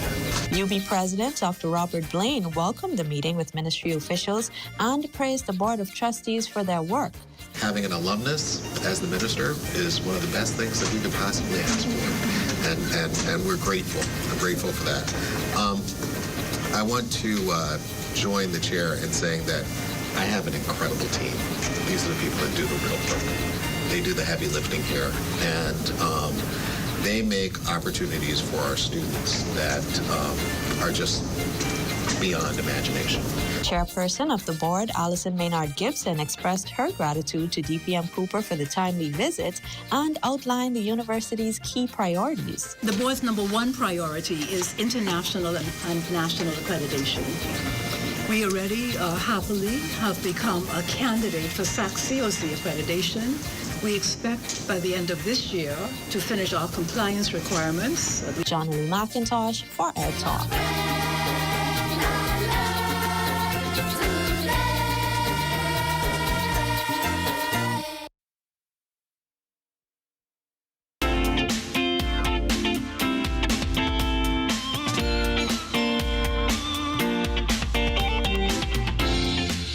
It's time now for your Access Weather Forecast and getting you started again with our live Doppler weather radar. We have some shower activity just on the west side of Andros. Throughout the 700 islands, we are pretty much void of our shower activity as most of it has now moved over the open waters of the Atlantic. And then we have tropical systems here, a couple of tropical waves lining the tropical belt, but they're showing no signs of development, and we don't anticipate any tropical cyclone development over the next 7 days. Then closer to home, we do have some clouds being advected into the northwest part of our country, and that is associated with a mid to upper level of trophy, which will provide a little bit of cloud cover in the northwest Bahamas. Meanwhile, things are clearing up in the central and southeastern parts of our country. Boating forecast tonight for all areas, light and available winds, flat seas. Once again, low tide taking place at 8:40 tonight. And then tomorrow for all areas, the winds become northeast at 10 to 15 knots, wave heights at 2 to 4 feet. Now the low tide, that would take place at 9:05 in the morning with your high tide at 3:26 in the afternoon. And as we get into the middle of the week for all areas, we get that zonal flow. Winds out of the east at 10 to 15 knots, wave heights 2 to 4 feet. Low tide taking place at 9:56 in the morning with a high tide at 4:23 in the afternoon. And that's going to do it for your boating forecast. Time now for your international temperatures, and they are brought to you by Royal Star Assurance. You was the one I knew I had to take you. Me to Illusion, me to Inagua, me to Long Island, and Grand Bahama, and Walker's Key. So come go with me to pay money. Sing it, y'all. Come on. Yeah. Everybody. Move your body. Come on. And that's going to do it for your international temperatures, brought to you by Royal Star Assurance. But join me at 11 o'clock for a full weather update. So good to see you, and thanks so much, Basil. Now, he's one of the Bahamas' most recognizable voices, and his work in entertainment locally has inspired, entertained, and touched an entire generation. Now, as he's in a battle for his health, Super Mario needs your help. And he joins us now to talk about his journey and his upcoming Stronger Together event. Thank you so much for joining us on Access Now. Thank you so much. It's a great pleasure to be here tonight to share. Pleasure having you here. Now, can you tell us a little bit about the backstory about your health journey? In 2024, I got the news that I had some kidney issues, and of course, it went into renal failure. I guess who prepares for that, right? Yeah. So it went into renal failure, and then I had to, of course, take all precautions by getting fistulars, catheters, and get ready for in case they completely fail. So after doing that, I had to suffer the journey of finding a donor. Right. After being told that was the best thing to do as soon as you can, because of dialysis over time, obviously it's not the best way out. So in doing so, my mother-in-law decided that she would give me her kidney. Wow. So I did the kidney transplant. We flew to Turkey, came back successfully. After 6 weeks, I was home, you know, with a new kidney. My doctor to stop urinating so much. But it was fun. It was a journey. It was a lot of pressure, some isolation. But, you know, it's another perspective in life now you can look at differently and see that it's the way out of it. Moving beyond that, I had to go back for a hand surgery, reconstruction on my right hand. Came back home, went back in December for a simple toe infection. A simple toe infection that my wife saw and didn't like. And while she was talking to the doctor, she was on a computer booking the next flight out. Wow. While talking to the doctor on the phone. So we left for Turkey the next morning. Went to Turkey, got the toes amputated. Toes were gone, and they saw a bone infection. Oh, my goodness. After flying back to Fort Lauderdale to have the amputation with the same synopsis, they decided to do it in Lauderdale. She said, that's too far, come home, closer to home. Came to Fort Lauderdale, did the amputation in February, and made my way to Oklahoma, where I healed up, spent some time with her sister who's a nurse, and my son was there, so I got to see him, and my wife's mother. Of course, my kidney donor never left my side. It sounds like you've got an amazing support group around you. Oh, what did it feel like when your mother-in-law said, I'm going to be the one? I had to ask her again. I said, you sure? Yeah. She has Big 7 decision. children. Right. 7 children, and she decided to give me an organ. Incredible sacrifice. That's incredibly amazing. Yeah. I have to ask you, of course, this has been a journey for you. And you said no one expects to, of course, have a health complication that's very serious. What would your advice be, given all you've seen, all you've done so far throughout this journey, for viewers out there who are experiencing something similar or a health complication? Never give in to it. And mentally, you have to stay focused, because 90% of this journey was telling yourself, you're going to get past this with the grace of God, and that's who you rely on. Because I'll tell you what the deacon told me. He said, your wife, your family, the doctors, the nurses, everyone have to go off their shift and come back tomorrow. God is the only one that won't ever leave you. So that stayed with me the entire time. And that's what got me through it. Music, of course, which is my secondary, but the real support from your family is what really inspires you to stay in it. And then that translates to people when you speak to them. Yes. So the story you give to other people, hopefully it inspires and helps other people and give them hope. That is not easy, but you can get through it if you keep your mind in it. Love it. Now please tell us about this event that's happening this weekend. Oh, in my mind, I constructed this from last year, December. Wow. So I was just thinking it through, and after the incidents that took place over and over, it just talked about strength to me. You keep talking about strength. I actually had the name back on my feet again when I first thought about doing the event. And then one night I was just going through music, and Stronger Than Before came across the music bed, and I said, okay, that's the one. Powerful. So I get that fire lit in me when that happens. That's how I do all of my events. And that's what happened with that. And setting that up, of course, I do it as a business, as an entrepreneur in that field with the music industry. I just went ahead and said, we'll do this. So what can people expect? We have the best Bahamian artist lineup you're going to find. And all of them are very good friends and very good supporters of Super Mario for many years. So it was like so easy to get it done. And then with my relations, I just wanted in the past to be this exemplary person who just gives and be kind to people throughout your career. That's key. This is a testament to clearly you succeeded in that. It's key. It will follow you. I can be the perfect example of that. It does follow you in the end. And it was overwhelming, the support from the entertainment industry. I mean, Funky D and Gino D and Irish Snow, those guys sent the checks. Big hitters, They sent a check out of the Clear Blue. I got a call, come and pick up a check from us. Wow. And it was just overwhelmingly amazing, the support we've got.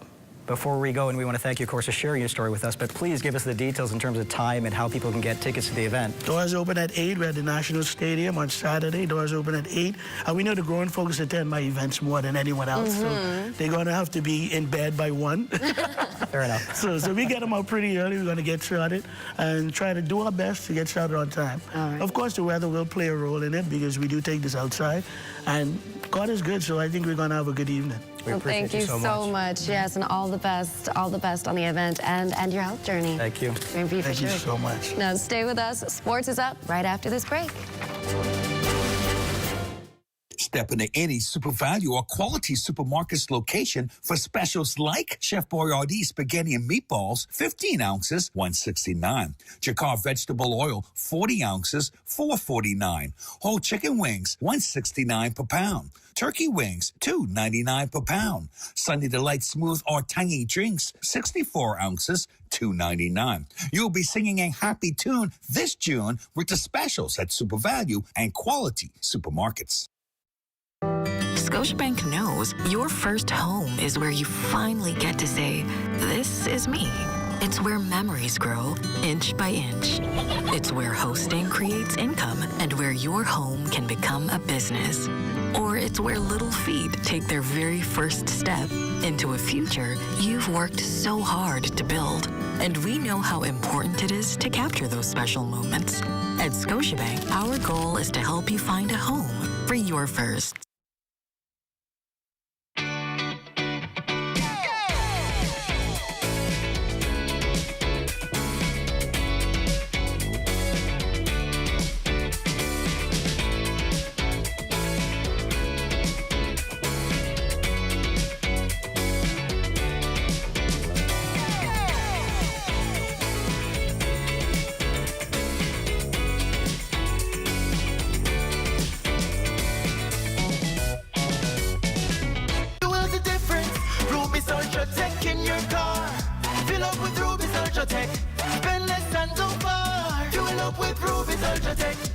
Get the most out every ride. Just watch your car perform with the best fuel inside. Fuel up with confidence in every mile. Get Ruby Ultratech in your tank and drive with a smile.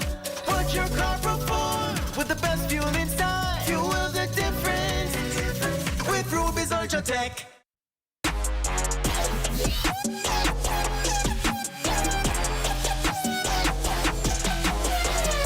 Welcome to your Monday Sports Check, everyone. I'm Amajal Knowles, topping sports from the Diamond this weekend over the Andre Rogers National Baseball Stadium. Bahamas 14U baseball teams turning in several stellar performances as they try and solidify their spots among regional powers at the Pony 14U Baseball Championships and also perhaps lock up a chance to win a gold medal on home soil. Bahamas' champs team advanced out of the Labor Day holiday weekend with a 2-1 win-loss record.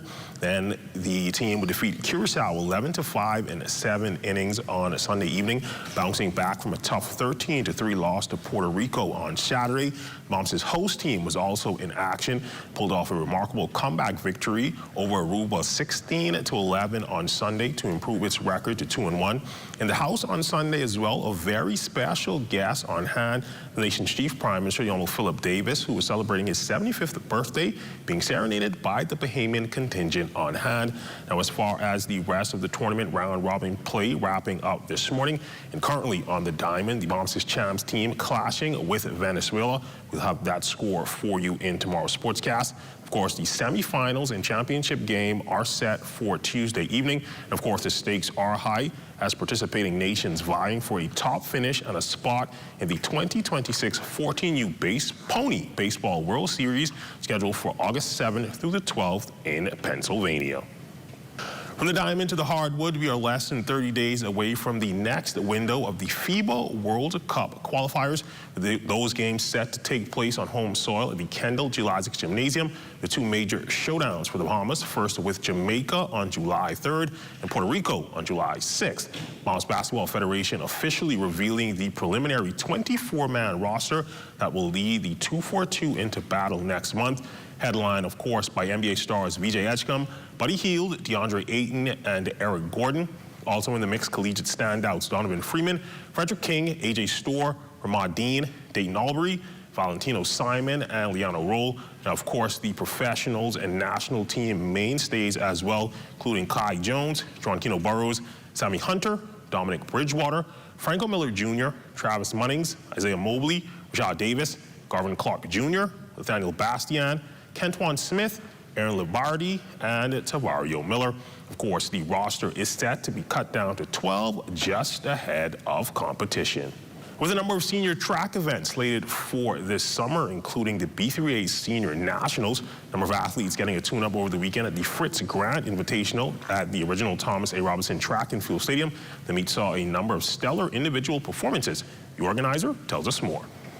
Athletes, especially those trying to qualify for the NACA under 23, under 18, under 23, an opportunity to meet the standard. And of course you have I believe you have the Commonwealth Games, I think, this year as well. And so it gives the senior athletes also an opportunity to try to meet the standard for those particular events. The national will be held in the next 2 weeks. So this also will sharpen their skills and give the coaches an opportunity to fine-tune them to try and, of course, meet the standard during the national. If you achieve the standard now, then of course it's an opportunity that you have to actually finish in the top 2 or top 3 with the standard having achieved and be in order to make the team or be ratified by the B3As to participate in those particular national events.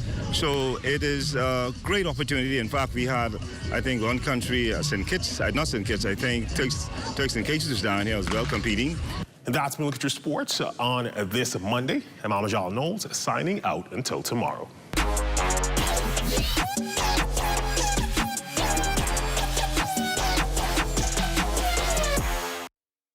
At Koshright, our members know that there's a lot to smile about. They know that membership has its privileges.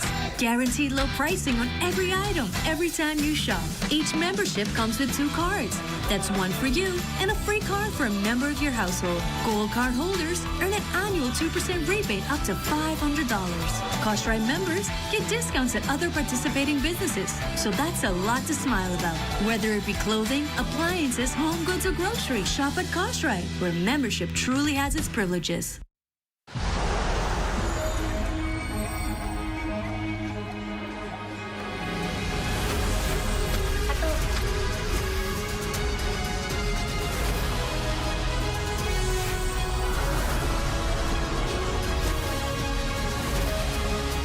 Step inside a world of adventure with Mandalorian and Grogu at Burger King. See The Mandalorian and Grogu, only in cinemas. Introducing Valvoline Restore and Protect, a first-of-its-kind innovation that returns pistons to factory clean, removing up to 100% of deposits, restoring your engine to perform like new. All new Restore and Protect, another first by Valvoline, distributed by Battery and Tire Specialists. You're looking at a shot of the Charles Saunders Highway, not too much traffic there, and it's time now to take a trip to Exuma. Let's go.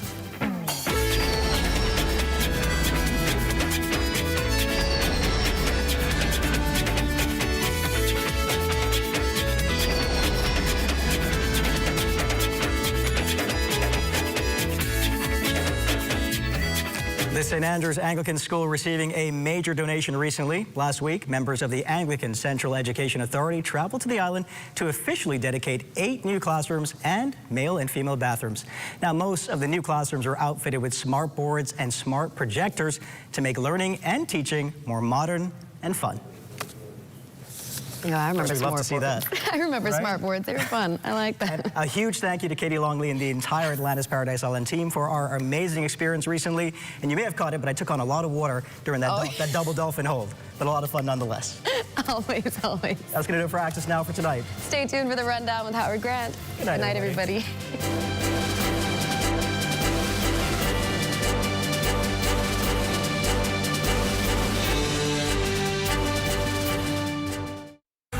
My foolish pride aside in acknowledgement of your goodness. Everything is the Lord's in the earth in its fullness. It's M-A-D-I-O Mario, and I'm inviting you to tune into Entertainment Fridays on the Bahamas Tonight, Access Now at 7:30 p.m.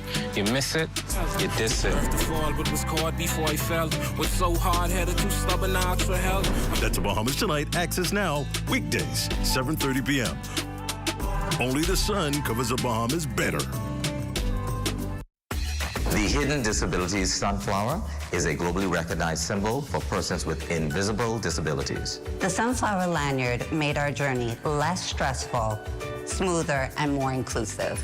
REACH is proud to support the Hidden Sunflower Scheme, which makes the invisible visible. So far, the Nassau Airport Authority and the Nassau Cruise Port are Sunflower certified.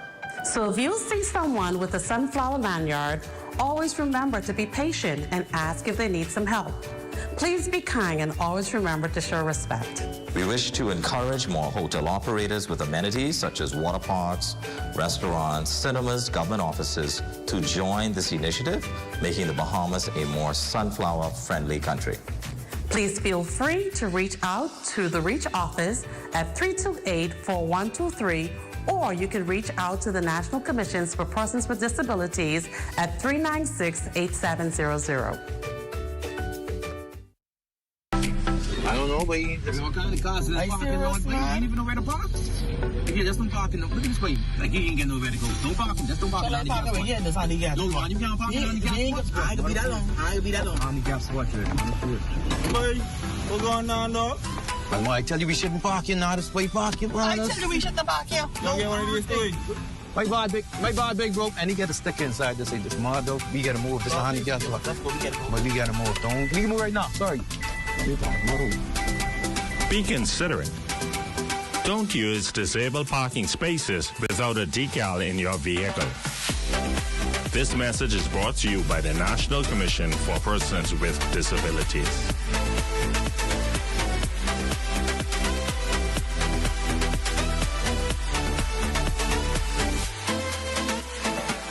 A lot of our young men and women, they look forward to being around the game of basketball so much because a lot of their community is infested with crime and violence. It's always been a passion of mine to make sure to channel these young men and women in the right direction through sports.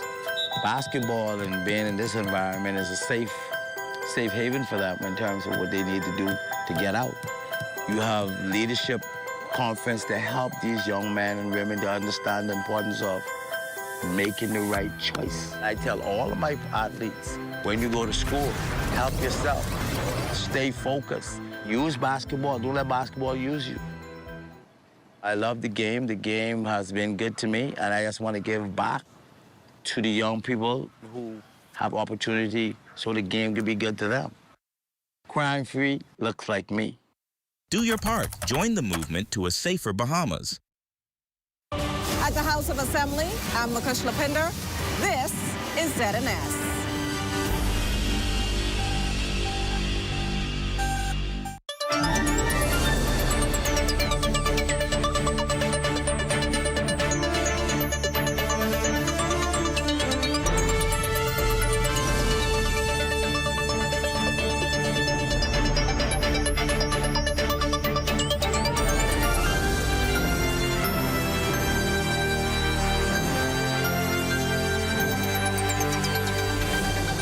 Good evening, ladies and gentlemen. My name is Howard Grant. This is The Rundown. So wonderful to have you with us. June 8th, beautiful day. Grateful to be with you here on this beautiful Monday. Hope you guys are good out there. I am always grateful to be with you, always grateful to dive into this conversation. We have started last week as sort of the introduction of being able to come back, try to continue these conversations of what our expectation was the post-analysis of the election. And so we've done that. At the beginning of the week last week, we had a very engaging conversation with my very good friend, none other than Dr. Curry, Dr. Chris Curry. Now, this evening, he made a promise. It was a pinky promise and it was a Conky Joe promise, so he had to come back. He's here with me again, ladies and gentlemen. I want to be able to introduce you to none other than Deputy Chair of AMMC and also Associate Professor for Philosophy, for History and Religion at the University of the Bahamas, none other than my very good friend, Dr. Chris Curry. It's good to be here again. It's wonderful to have you. Right? This is part two. Yes. We're talking we're talking first 100 days. I think that we are at day 26. Around there, yeah. I think we're at day 26. Yeah. And we're looking at just before school opens, the first 100 days of what our expectations could be. Now, I don't know if we take into consideration school and the summer break and so forth and so on, I don't know. But there is an expectation to be able to see a little something happening on the ground between now and then. So I want you to be able to talk to me about that. What are our expectations and what we should be able to see from this administration in the first 100 days? They've been focusing on a great deal of things. You and I started to talk about it. They was focusing more specifically on national development. We know that we're going to be able to see economic growth. They're focusing on these particular things. What do you think we're going to be looking at, even in the midst of the summer break, as we go into the first 100 days? Well, I'm seeing some infrastructure. Now, again, you have to look at their blueprint, not blueprint for change, it's blueprint for progress. Blueprint for progress, yeah. Because they didn't want any change. What they're really saying is they want to see their work that they started continue. So, for example, in the Family Islands, you see a major focus on getting those 19 airports completed. That's huge.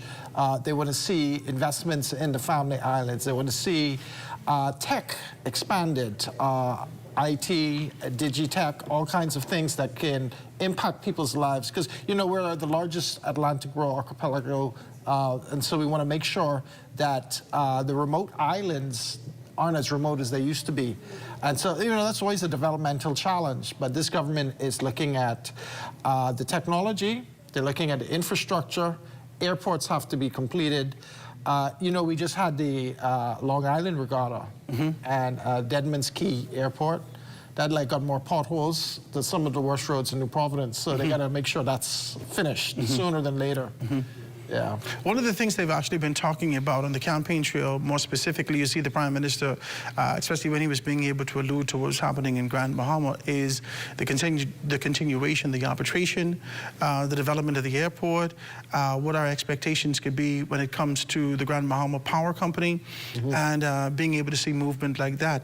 And so it seems like after they have the dust is settled with this administrative appointments and so forth and so on, making sure that everyone's in their position, it seems like they want to be able to hit the ground running. I don't know whether that will be before September or after. I'm hearing a lot of persons who are saying to me from strategic positions, Howard, we're just waiting until this budget is passed.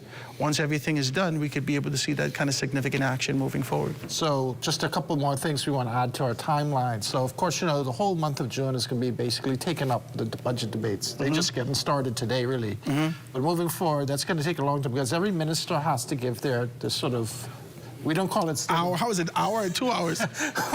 I was going to call it a State of Union address, but that's a U.S. paradigm. Yeah. That's a U.S. metaphor. But what we're saying there, each minister is going to present their specific portfolio and their particular budget needs as the minister for that area, right? So that's going to happen over the course of the next 30 days or so.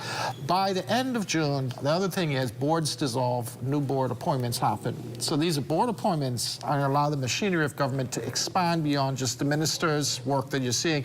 You're seeing some ministers already doing some things interesting. I've seen Chester Cooper, for example, on education, meeting with his staff, with all of the administrators. Beth Kobe also. Yeah, I've also seen Glennis Hannah Martin, tourism. She's already been to South America to a conference, and she's been in New York as well. So she's done some traveling. Also, Barbara Cartwright, in her capacity as social services. Yeah. Right. So we're seeing, and I will add Leslie Miller-Bright, she actually had a session at UB. She's trying to get on the ground and really have a listening ear to stakeholders in cultural heritage and the arts. So you're seeing ministers starting to push their agenda, but they're not, they're sort of yellow, not green yet, because, you know, you don't have everything yet established to move forward. Of course, fundamentally, is the budget. You have to get the budget sorted out before you can move forward. Yeah, well, I'm excited to be able to see it. I hope you guys are excited to be able to see it also. We're looking at it and trying to be able to make this kind of determination. We're looking at it. We're looking at certain ministries that we're looking at with great interest. Let's just be very clear. We're looking at the Ministry of, is it Technology and National Development? Innovation, are you talking about? The Ministry of Innovation, the Ministry of Innovation and National Development. We're looking at Economic Affairs. We're looking at, with great interest, we're looking at the Ministry of Finance with great interest. We know that there are some new minds, some new ideas being able to be introduced in these particular places. And we know that this is essentially the bedrock to be able to ensure that we have those pillars in good position to be able to move forward. So this is exciting stuff. Yeah. And we want to be able to see whether or not these some things are going to happen. And it's interesting how to see those those who are remaining in their posts. Like, for example, Clay Sweeting is still at Works. At Works, yeah. Right? But then we see the switch where you have Miles LaRota taking over national security. Yeah. Wayne Monroe becomes Attorney General. So there's some interesting moves. And I think those are some of those very important ministries, especially national security, defending our borders, and also dealing with the crime rate. Can I say this? Yeah. Is it me? I believe that Wayne Monroe will be excellent in his position as AG. AG, yeah. I believe that he will be. This is sort of his forte. We know that national security is something that he did as a requirement based upon you serve at the pleasure of the Prime Minister. But the law, the fluidity that exists in these particular spaces to be able to stand and defend and speak with this kind of fluidity in these areas, I believe that he will be. Now listen, this is only my belief. I don't know what's going to happen.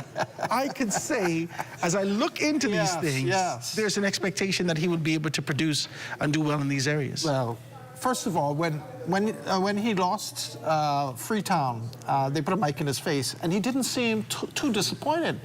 I think he understood that he is best placed for his skill set to serve the Bahamian public as the Attorney General. Remember, he's a KC, right? Yeah. So he has a whole career as being a famous and efficient and effective lawyer.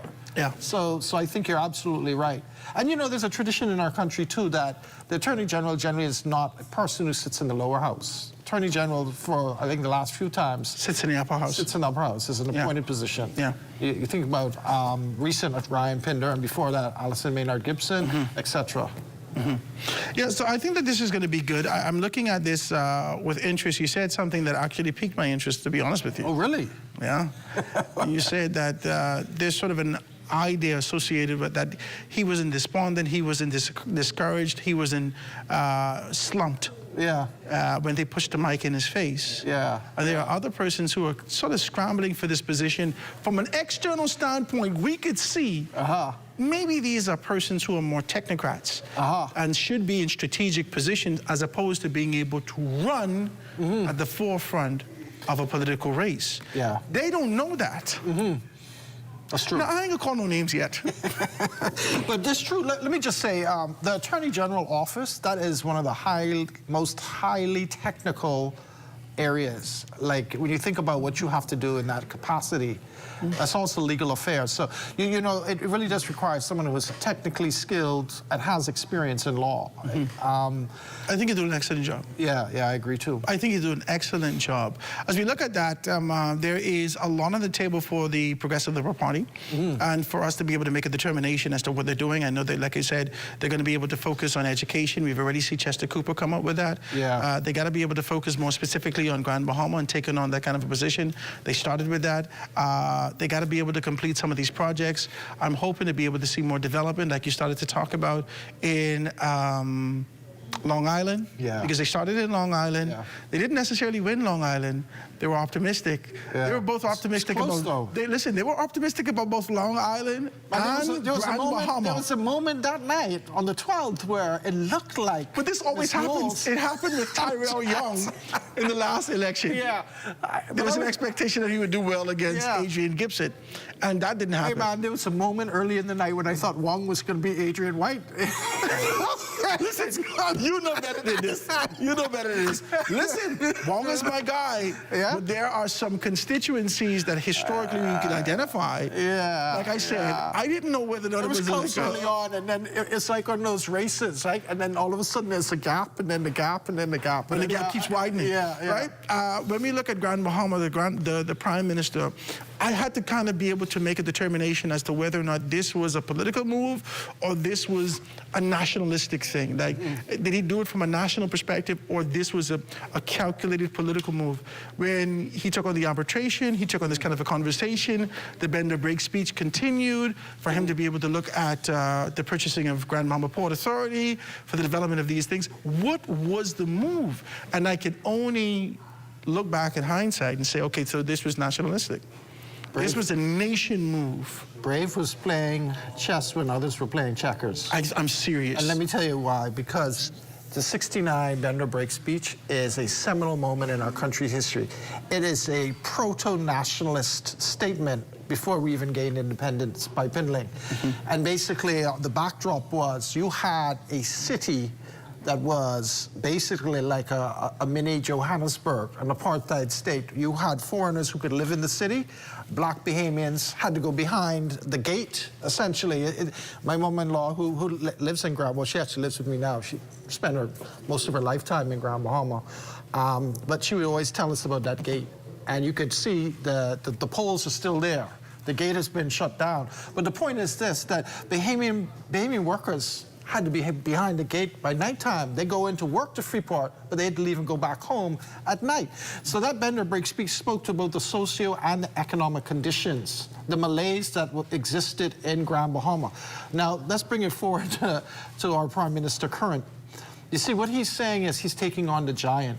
He's taking on the Port Authority once again. He's saying that this is untenable, this situation. Y'all ain't paying us for an agreement that we have in place.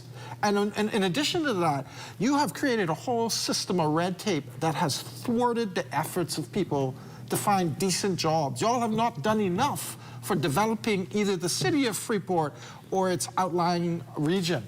And so I feel taking on the port was a brilliant move on the part of our Prime Minister. I think that these are the things that legacy is made of. Absolutely. I think that this is the sort of, you know, we had a conversation before you, last week, we spoke on Monday. Yeah. By Wednesday, we had Leslie Miller being able to sit with us, our national pot cake. A national pot cake. Yeah, he was a pot cake. Lucky. He sat with us and started to be able to identify the characteristics of the candidates that we had for Prime Minister, or the Prime Ministers that we had over those. And I said to him very clearly, because he structured in such a manner, I had to ask him this question. Yeah. I said to him, we've identified over the course of time who we gauge to be number one, number two, number three, number four in the succession of prime ministers. And I said, for what we've seen this current prime minister do, I think he's superseded a great deal and nestled himself right behind Lyndon Pinling. Right. Well, first of all, the PLP made history by defying history on May 12th. Why do I say that, right? Because, you know, we had flip-flopped since '97. Yeah. So that in itself is legacy building, right? And I think he's supplanted whoever was 3 and 4. He's certainly up to number 2. Now, the only other person that I would say is comparable is Ingram.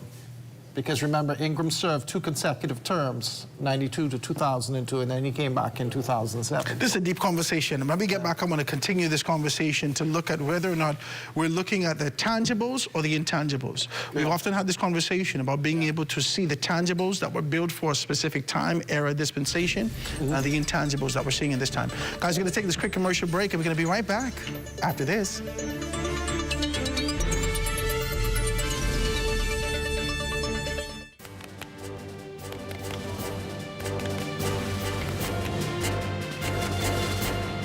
You're still here?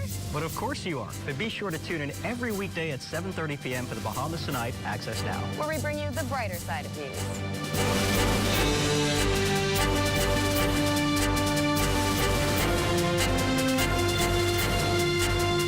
Join us for the Bahamas Tonight Access Now, weeknights at 7:30 p.m.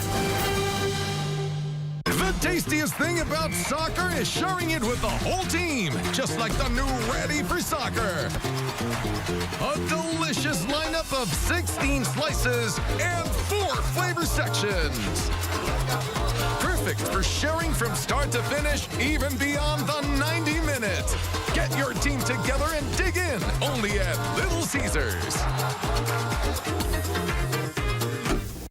Pizza, pizza. Let's go. At Frame Studio, as soon as you enter the door, we showcase any individual that comes in there and make it feel like they are at home. The space itself is 1,800 square foot. Our side wall, which is industry standard also, is 24 feet wide. You could do anything that you can possibly think of. At Frame Studio, under our theme, Now Create More, we look at Frame Studio as a canvas. And any artist knows a canvas is blank, and then you create whatever you want to do, right? So we have where you could rent tools. We even have workstations that people could rent out. To anyone inspiring to do what I've done, or what my colleagues have done, or any other journey, I would say to you, don't be afraid. The worst someone can actually tell you is no. So if you have a vision, you have an idea, not everyone will get it. But if you believe in your vision, you believe in your idea, I say go wholeheartedly at it. For more information about the Creative Entrepreneurs Initiative and the Crafting the Bahamas workshops, email info@sbdcbahamas.com or call us at 461-7232.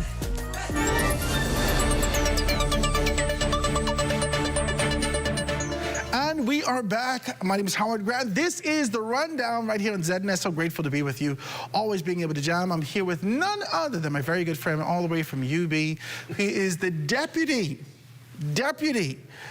chair of AMMC, also the associate professor, history, philosophy, and religion over at UB, always being able to have great conversation with us. My resident Conky Joe, good, decent friend, praise God for him. None other than Dr. Chris Curry. Doctor, listen, man, let's have this kind of a conversation. When we left off, we started to talk about this sort of a concept and idea of being able to look at this and looking at the contrast that exists in these particular spaces and whether or not this prime minister has superseded the other prime ministers, nestled himself right behind what we identified as the nation's father, Lyndon Pinland. Now, you took on a position with that. Talk to me, let me hear it. Well, I think definitely. I mean, obviously, remember, Pinland became prime minister. He was very young in 67. And technically, he was premier from 67 to 69. Our new constitution, the fifth one in 69, gave him the title of prime minister.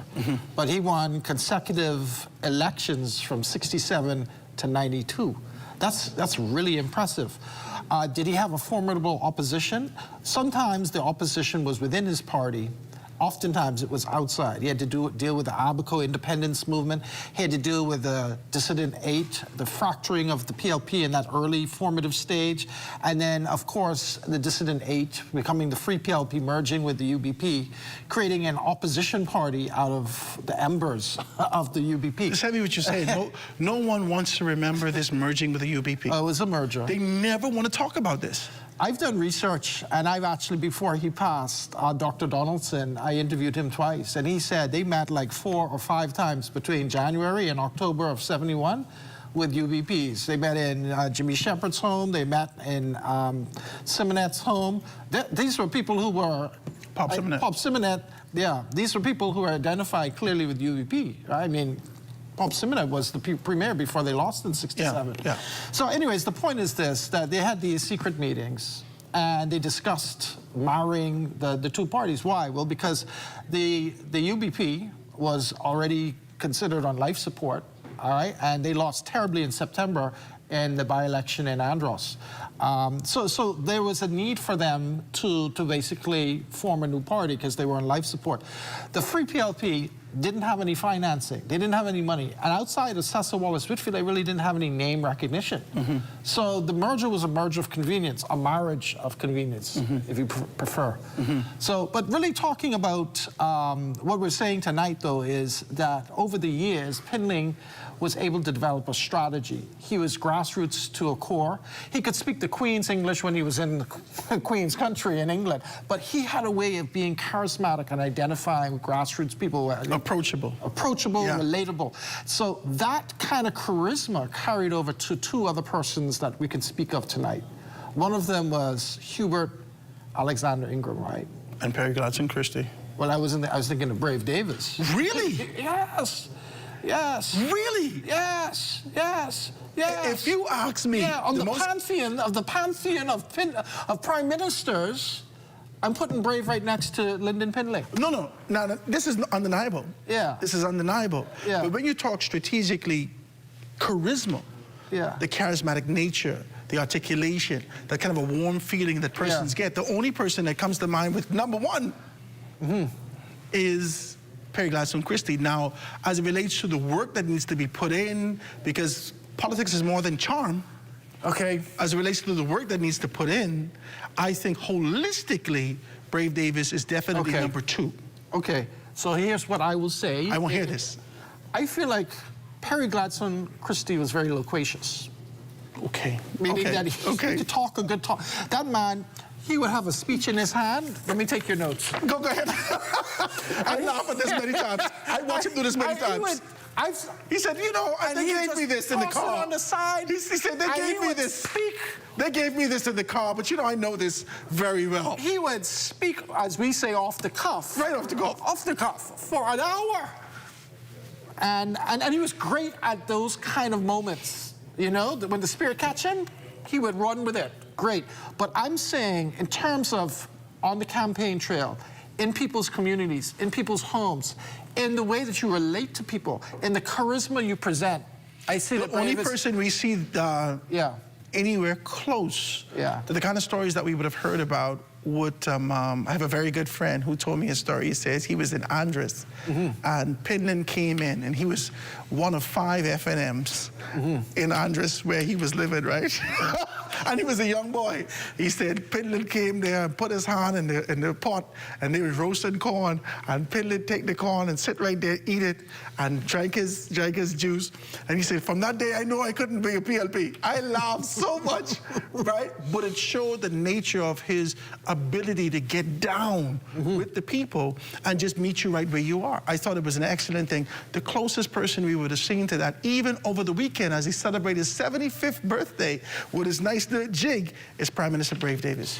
Right. So the other thing about Prime Minister Brave Davis now is he's a tactician, right? So he has the tactical skills. He knows how to organize and plan and execute, right? And the other thing he has is he knows, like you know the song by Kenny Rogers, The Gambling Knows When to Hold 'em? Knows when to hold 'em, know when to fold 'em. He knows when to fold 'em. He knows how to play. He'd be a great poker player, I'm sure of it. But the idea is that he knows just what to say, when to say it, and how to say it. That's the skill not everyone has. And then the last thing I would say is, look at his party. You know, this ain't a PLP of the 50s and 60s, right? I told you this last week, right? This is a PLP party that has enlarged its base to attract young people. We're talking about millennials, right? Watch me now. That's heavy what you do. Go ahead. So the strategy and techniques you use for engaging young people is different than you would with your 60s, 70s, and 80-year-olds. So Philip Brave Davis, our current Prime Minister, has resonated with young people. And it has to do with his personality and his delivery. Let's talk about this now. Let's switch gears for 2 seconds. Let's talk about this. We started to talk about this sort of an idea. We look at the government of the day. We make an expectation of what we'd like to see or what we expect to see over the next 100 days. We're looking at those particular things. More recently, we'd have seen the FNM being able to take on this kind of position, the opposition. They've taken on this position to be able to retain the leadership that led them into 3 straight defeats. Let's be very clear about this. 3 straight defeats. They've decided to retain this particular leader. And the only thing that comes back to my mind is the Free National Movement in the late 80s, early 90s, in preparation for that transition to be able to identify Hubert Alexander Ingram to step in the position of leadership after they would have been in the proverbial desert for some time. Talk to me about this. I did some research on this, and what I found, it's fascinating. First of all, let's go to 87. In 87, everyone thought the FNM was going to win because of the Commission of Inquiry, the drug era, allegations of corruption, all of that. And yet they didn't. I think they won like 14 seats. Kendall Isaacs was the leader of the party at the time. Automatically, immediately after they lost the 87 election, Isaacs stepped down. Now, Cecil Wallace Whitfield comes back, sort of recycled to be the leader of the party, but he's in ill health. He's dying of lung cancer. And so there are stalwarts within the FNM that are saying, we need a new face. We need a young face. Now, remember, in 87, 2 individuals ran independent, but were unopposed by the PLP in their constituencies. We're talking about Hubert Ingram and Perry Christie, one in Cooperstown. Who would have been rejected, fired. They were fired. Right, but they were fired. But there was a level of grace extended to them. There was a retreat in Great Harbor Key in the Berry Islands, and that's where they were fired, right? It may not have come into effect officially until like October. But anyways, the point is they were fired. They ran independently. They won their 2 seats. But one goes back to the PLP, and one is now courted by 89, 90 by the FNM. What's interesting is I got documents to show Ingram went to Cooperstown, his constituency, he gave this great speech where he actually said, this is what the FNM, this is even before he... This the one he stepped on the back of the car and spoke? Did you watch that? Because I watched a video about it. Okay, I didn't watch the video. I seen the actual transcribed notes of it, right? So what I know is that he basically said they need to have a plan, because the problem with the FNM is God has just been opposing the PLP. You cannot just win. This is my conversation we have now. Watch this. Because this is what happened again. This is what Ingram said. Okay, go ahead. He said, you cannot just oppose for the sake of opposing. You cannot just oppose on the basis of corruption. All right? You have to have a plan. You have to have a plan. You have to have a manifesto. So the whole point is he built, within like 100 days, a complex economic, financial, national plan for the FNM, and they made him the leader of the party. And then they won the by-election in Grand Bahama. And that led to them winning. Which built momentum. Election. Right, yeah, of course. And the momentum took them to the victory. Don't forget one last thing. This again shows the astuteness of Ingram. And I see the same thing with Philip Brave Davis. Remember Prime Minister Pinling? Now, Pinling is like the savant. He's like the man everyone just looked at. Like he was almost like God, but he made a critical mistake in 92. 91, actually, at the by-election. He said, Marco City. He said, are you going to win this election? You the paper boy. You're the paper boy. You're nothing, right? I'm paraphrasing. Ingram took that reference to him being the paper boy, and he completely turned it on its head. And he said, oh, I'm the paper boy. Well, guess what? I'm going to deliver the election to the Bahamian people. That's how he said it. Guys, we got to take this commercial break, but when we get back, I want to dive into a deeper conversation with you and make you to understand a few things that's happening here. I'm too excited about the conversation right now. We're looking at this and trying to figure out whether or not the Free National Movement, after a generation, has found itself back at the very juncture, at the inception, at the inflection, at this point, where they had to look for another leader, like Hubert Ingram. Quick break, guys. Gonna be right back after this.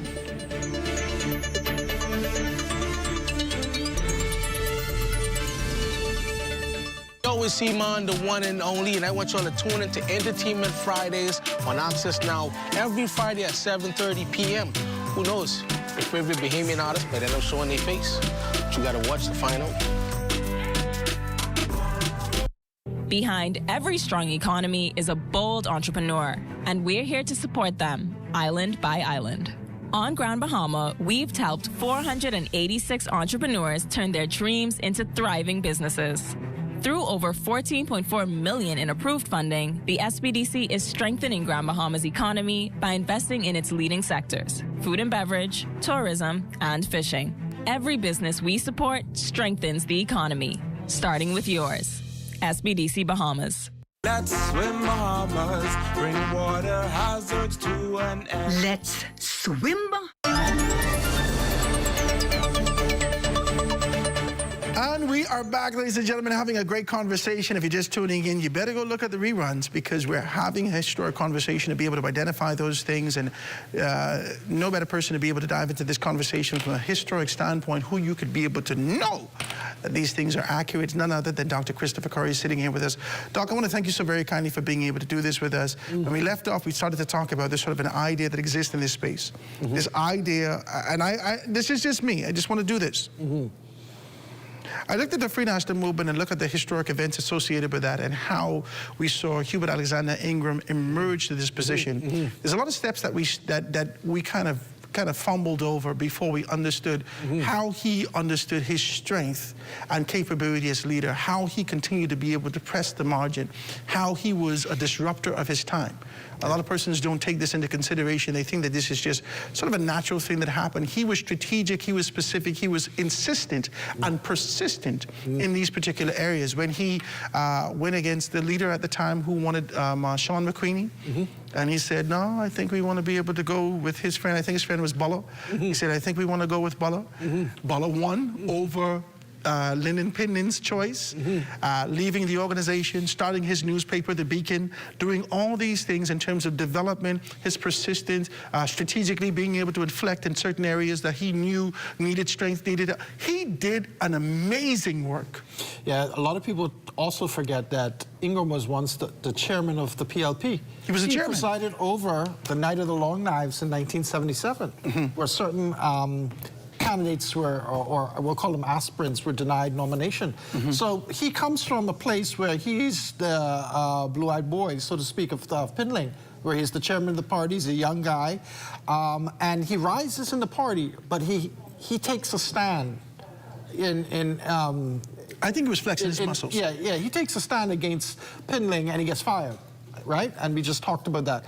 But what we were just saying, really important, is how history is sort of repeating itself. It's repeating itself. Right? Because what is happening is the F&M is back to the 87 playbook. The 1987 playbook. The entire, and they're going to be mad at me for saying this. Yeah. The introduction of your campaign in 2026 was eerily reminiscent of a 1997 playbook. You had the same songs, the same themes, in a time and an era where graphics was everywhere. Everything started off very slow. It was peculiar. Yeah. Yes. I didn't understand what they were doing. Yeah. They have morphed that campaign in the course of 6 to 8 weeks, 6 weeks or so, almost 4 to 5 times. Right. Trying to be able to connect with an audience, and they didn't do it. Just as you said, as Ingram indicated in Abaco, they don't have a plan. Right, and if you fail to plan, you plan to fail. And here's the point, you cannot just simply oppose for the sake of opposing. And that is what the F&M was doing in the 80s. Yes, you had a corruption scandal. It was big time. It was international. But do you have a substantial, substantive kind of plan in place? That's where Ingram realized in '89 that if he came in as the leader of F&M, what he could do that was fundamentally important at that time was actually have a manifesto, have a plan in place. This was a time of the Gulf crisis. This was a time when you had inflation that was skyrocketing. This was a time when oil prices were extremely high. This was like what we're seeing now. It was a time of transition globally. And it was a time when they was calling Bill Clinton during this time. He was the first black president. You remember this? Yes, but here's the thing. There was global uncertainty and there was turbulence locally, right? And so Ingram capitalized on that because he had a plan. But the problem is the current F&M playbook is 87, and it does not look like they actually have a plan. What they're doing is they're just opposing for the sake of opposing. They look for a scandal, they try to big it up, they magnify it, they try to make that seem like that's the big issue. Meanwhile, they don't have a plan in place for governance. Are they looking at what the 100... Recognize that when they said, ring the bell. Yeah. And then Prime Minister Brave Davis rang the bell, and they said, well, why you ring the bell so early? He wasn't ready.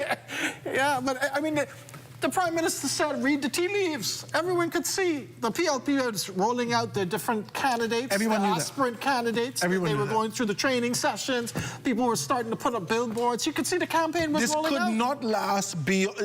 I knew, and you know we do radio every day. I knew, and if you follow me on radio, you would be able to be able to attest to this.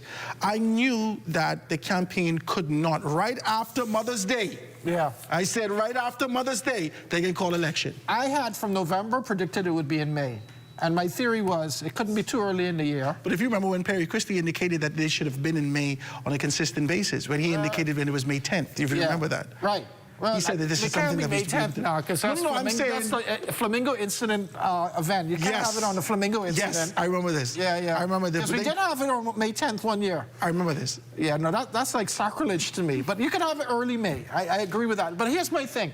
You know that it wasn't going to be too early in the new year, right? Because, you know, everyone got to have their plans in place. And you just come out of Christmas and you had Junkanoo and all of that. And then just also came out of the by-election. And then, you know, it couldn't be during Lent, right? We don't do elections during Lent. And you know it had to come before they were going to the budget.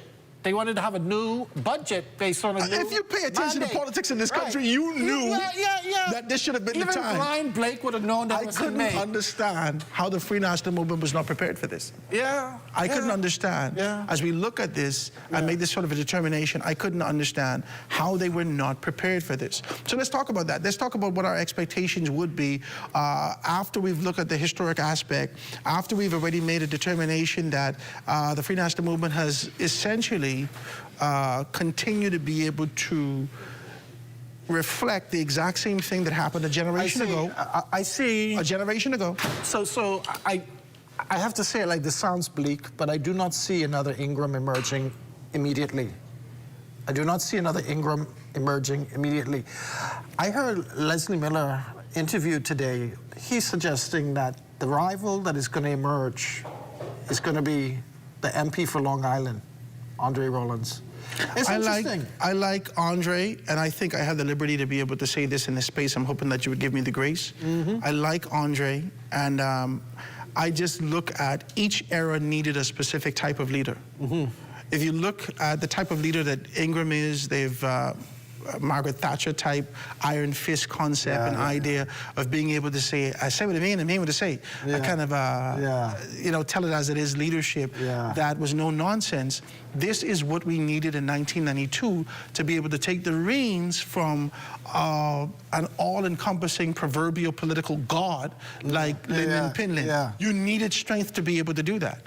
The times have shifted. If you look at the PLP understood something more specifically, and they understood that for the very first time in almost 20, 30 years, people don't hate their prime minister.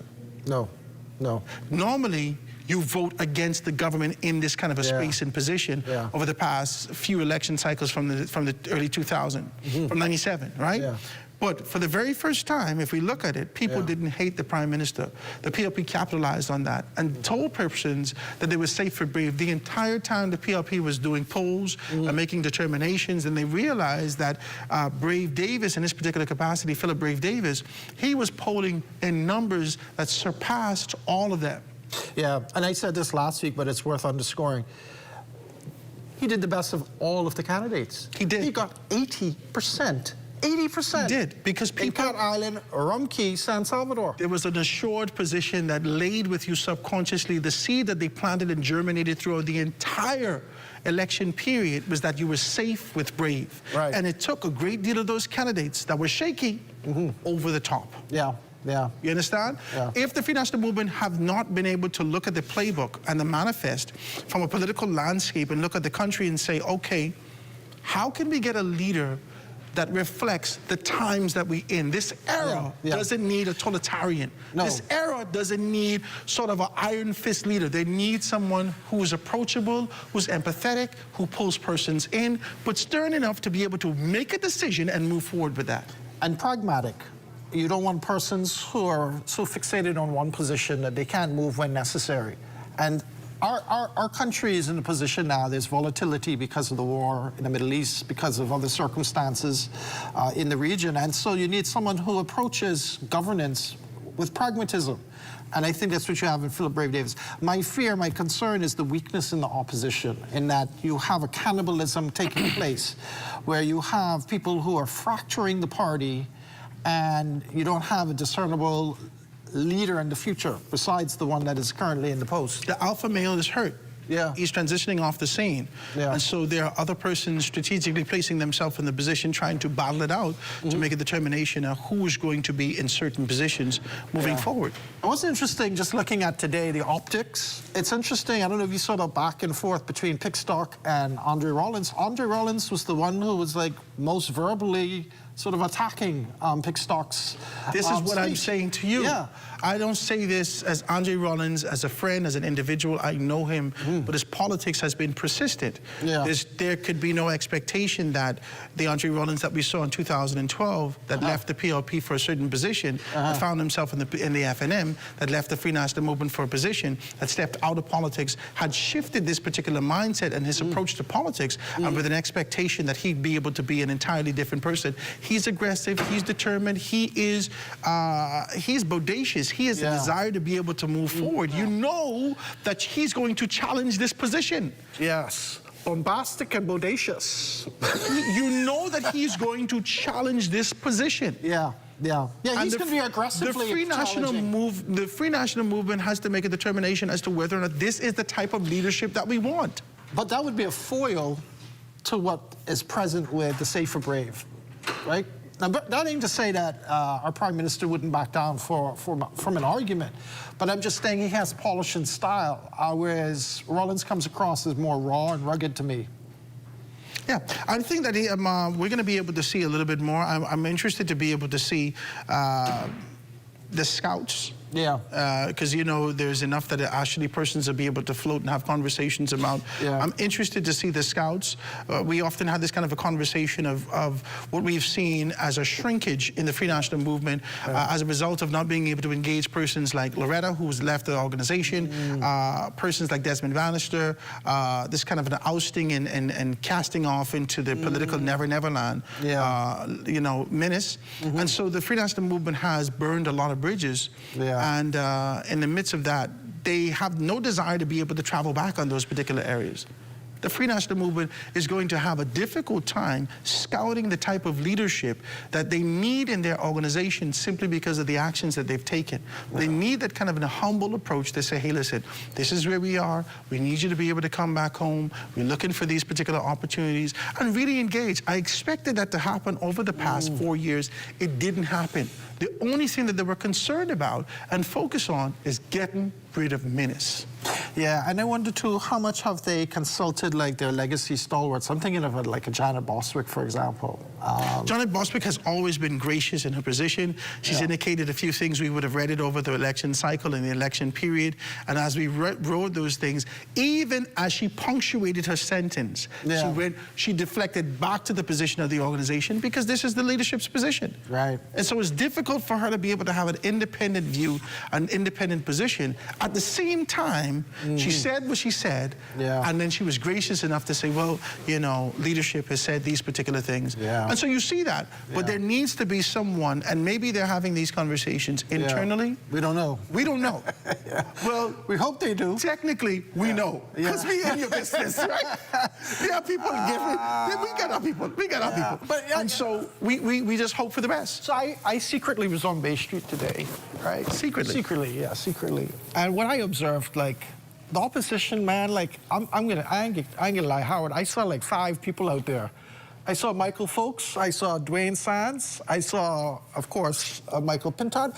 I saw a couple other people. They're fractured. But I was like, this can't be the opposition now. Like, you can't have 5 or 6 people. Did you see Shannon on? I didn't see him. Okay, but that's maybe he came later. I was only there for a few minutes in the background. I like what you did there, right? You're both gracious, my brother.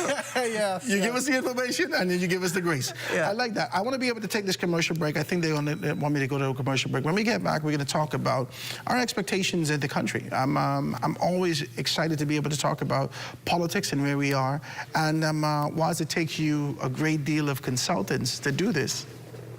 We do it here for free. We take a quick break, guys. Going to be right back after this. Yeah. One person now. Bahamas. Hurricane season is here. Are you ready? The 2026 Atlantic hurricane season officially runs from June 1st through November 30th. 6 months of staying alert and prepared. Storms are named to help meteorologists, emergency officials, and the public communicate clearly and quickly during dangerous weather events. Hurricanes are also measured using the Saffir-Simpson Hurricane Wind Scale, which ranks storms from categories 1 through 5 based on wind speed and potential damage. And did you know, when a hurricane becomes especially deadly or destructive, its name is permanently retired out of respect for the lives and communities affected. Now is the time to prepare your emergency kit with a portable AM/FM radio. Review your family plans and stay connected to trusted weather information. Preparation today can save lives tomorrow. These are the names of the storms for the 2026 Atlantic hurricane season. Arthur, Bertha, Cristobal, Dolly, Edward, Faye, Gonzalo, Hannah, Isaias, Josephine, Kyle, Leah, Marco, Nana, Omar, Paulette, Renee, Sally, Teddy, Vicky, and Wilfred. This public service announcement was brought to you by the Broadcasting Corporation of the Bahamas in conjunction with the Disaster Risk Management Authority.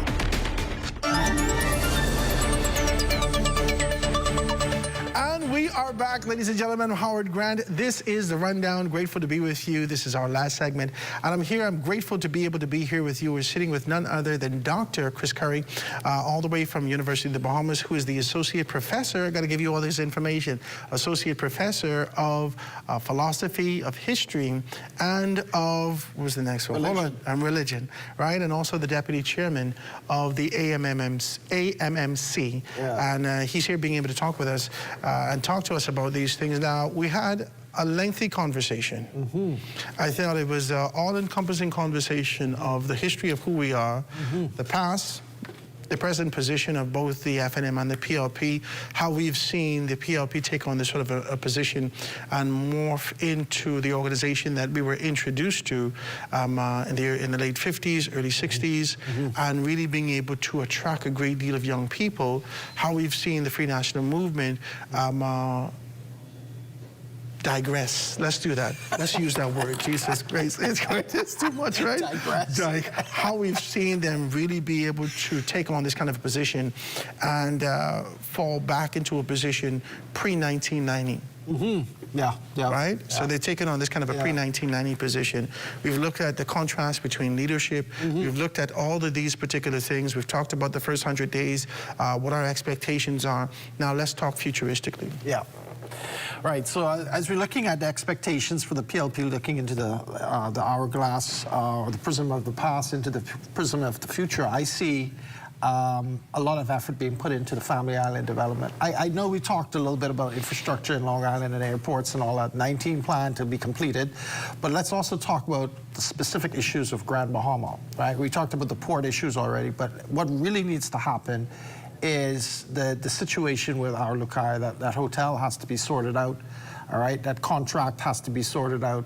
There needs to be like feet on the ground, restoration, and renovations for the hotel and for work to commence. I also am interested in museums. Wouldn't you know? I have an interest in museums. There needs to be, yeah. There is in the blueprint here a promise of a maritime museum. I think it probably would be best placed in Exuma. So it would be the place where we have the National Family Island Regatta, so that makes sense. But it would also be good to see museums expanded into the north as well. I also like the idea, and again, I'm speaking completely biased here. They talk about a heritage. Thank you for your honesty, sir. Yeah, I have a horse in the race, wouldn't you know? Yeah. So I'd like to see the Nassau Heritage Trail developed. That sounds like an interesting idea. I see the placement of a new ministry, Minister Leslie Miller-Bryce. Her portfolio is culture, arts, and heritage. It's the first time we've ever blended all of these things into one minister. Let me tell you what it was like before. We used to have AMMC and Clifton under OPM. We used to have archives under education. NAGB was under education and culture, youth, sports, and culture. So you had all of these different heritage agencies under different ministers. Now we have them all aligned under one minister. Could you imagine just how fantastic that can be? Let's not forget Junkanoo. So we have our arts, our culture, our heritage under one minister. It's going to be amazing to see how that develops out. I think you have the right person too, because remember, she has experience coming out of being in charge of the chair of the Independent Secretariat. 50, 51, and 52. Yeah, all the way through. Yeah, all right, straight through. So she has experience already in events, in planning, and she has already got stakeholders and people that she can work with in that capacity. So I'm interested in that. I'm definitely interested in education because, you know, school just closed, but it's about to reopen, right? You only have a window of about 2 months, 2.5 months to get those school repairs done. But are we wrestling with the traditional concept of what is expected in this area? Can they not? Okay, so one of the major issues is that I went to government school, okay? And there was this great expectation that when you get back to school, the place would be eager, you are excited to be able to get back to work and so forth and so on, and you leave the environment the exact same way, you meet the environment the exact same way you leave it, including the dirt on the floor, the cans on the floor, the grass is at your waist. There are certain areas that maybe they got the contract late, and so your brand new clothes, if you brush up against the wall, get paint on it, you only get one pants. So now, all year you got this one pants with paint on it. What high school you went to? I went to Abe High School in Grand Bahama. Okay. Right? Abe High School in Grand Bahama. My wife went to the Walk too. Your wife went to Abe High School? Yeah, she did. Yeah. Pinner. I should know your wife then. You should. You should, but that's another conversation. Okay, we can get into that. But Howard, you make a good point though. Here's the thing, can you deliver on school repairs in a timely fashion? Can you create an environment within education? We've watched education from Jeffrey Lloyd, even before Jeffrey Lloyd, from Jerome Fitzgerald. We've watched education, we've watched the minds and the brilliance that actually comes out of education that's given an opportunity, and we have not, for the most part, really seen education shift. We know that Jerome Fitzgerald would have doubled the budget, would have done all these particular things. We know that everyone has put more money behind these things, but has it been effective enough to be able to see transition in the community? In the school itself. Under Glenys Hannah Martin, the previous minister, we saw tremendous change in curriculum development. They brought a new history textbook that was launched. Yeah. They then brought in a co-curricular, interdisciplinary rake and scrape being implemented, as was Junkanoo, so they brought culture into the curriculum. They made changes at different levels, and then on top of all of that, you had the breakfast program. And you'll notice in the blueprint here, they're now saying they're going to expand the breakfast program to from primary into junior high levels. I think this is always beautiful. Yeah. But we have to marry the tangible and the intangible. We have to. The tangible of the traditional concept and idea of being able to do this work so late, and the intangible of the expectation that needs to happen in these environments. It was a great conversation, my brother. I want to thank you so very kindly for being able to do that with us. Definitely. Ladies and gentlemen, don't be upset with me if I bring my Conky Joe friend back as we continue to be able to have good conversations right here on The Rundown. Well, that does it for us here at The Rundown. Be sure you stay locked in at ZNS Network for the Bahamas tonight at 11 o'clock. It's the final newscast in the country and the latest in news and information with Colville Pyfram. From all of us here at ZNS, I'm Howard Grant. Thanks so much for joining.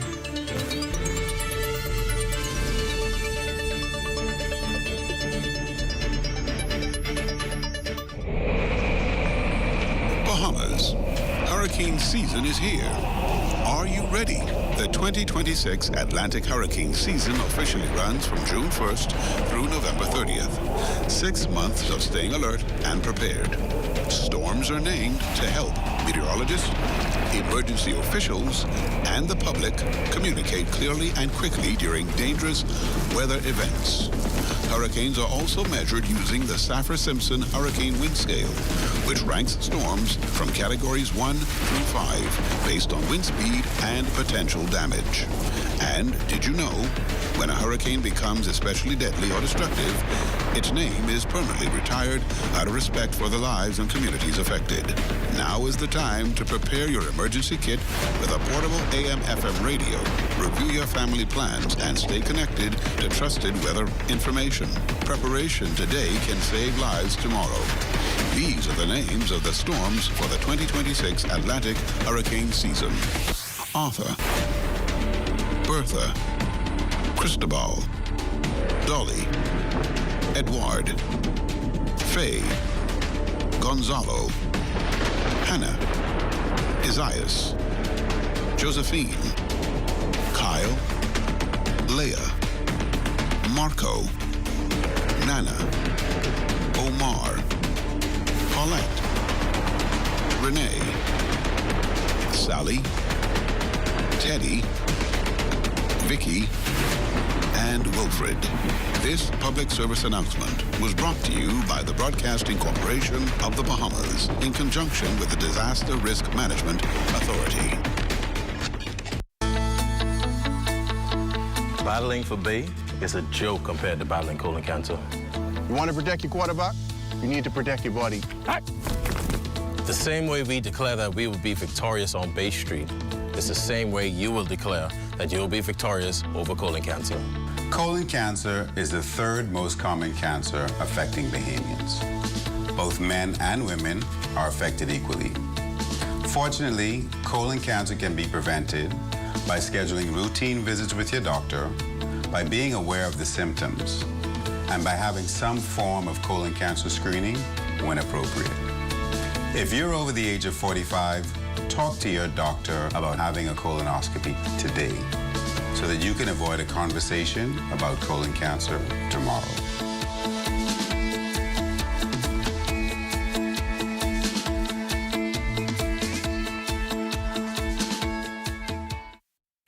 This public service announcement has been brought to you by the Bahamas National Trust in conjunction with the Broadcasting Corporation of the Bahamas. For 60 years, we have been here, the voice of the environment. Here, speaking up and for your national parks, all across the islands of this nation. The places God visits for vacation, spanning over 2.5 million acres of land and sea. How delighted then he must be to see a sea of pink, as flamingos mingle and haven like jingles play where queen counts still sleep. And if you listen, you can hear it. The words of gossiping parrots awaiting the diction of the day. All 365 of them, that's every day and every year, 15,000 children share in the beauty of this playground. Our name is yours. And we have been yours for years unnoticed. Don't forget us. Support us. Your national parks. The defenders of your environment. Join us. Remember, our cause is yours.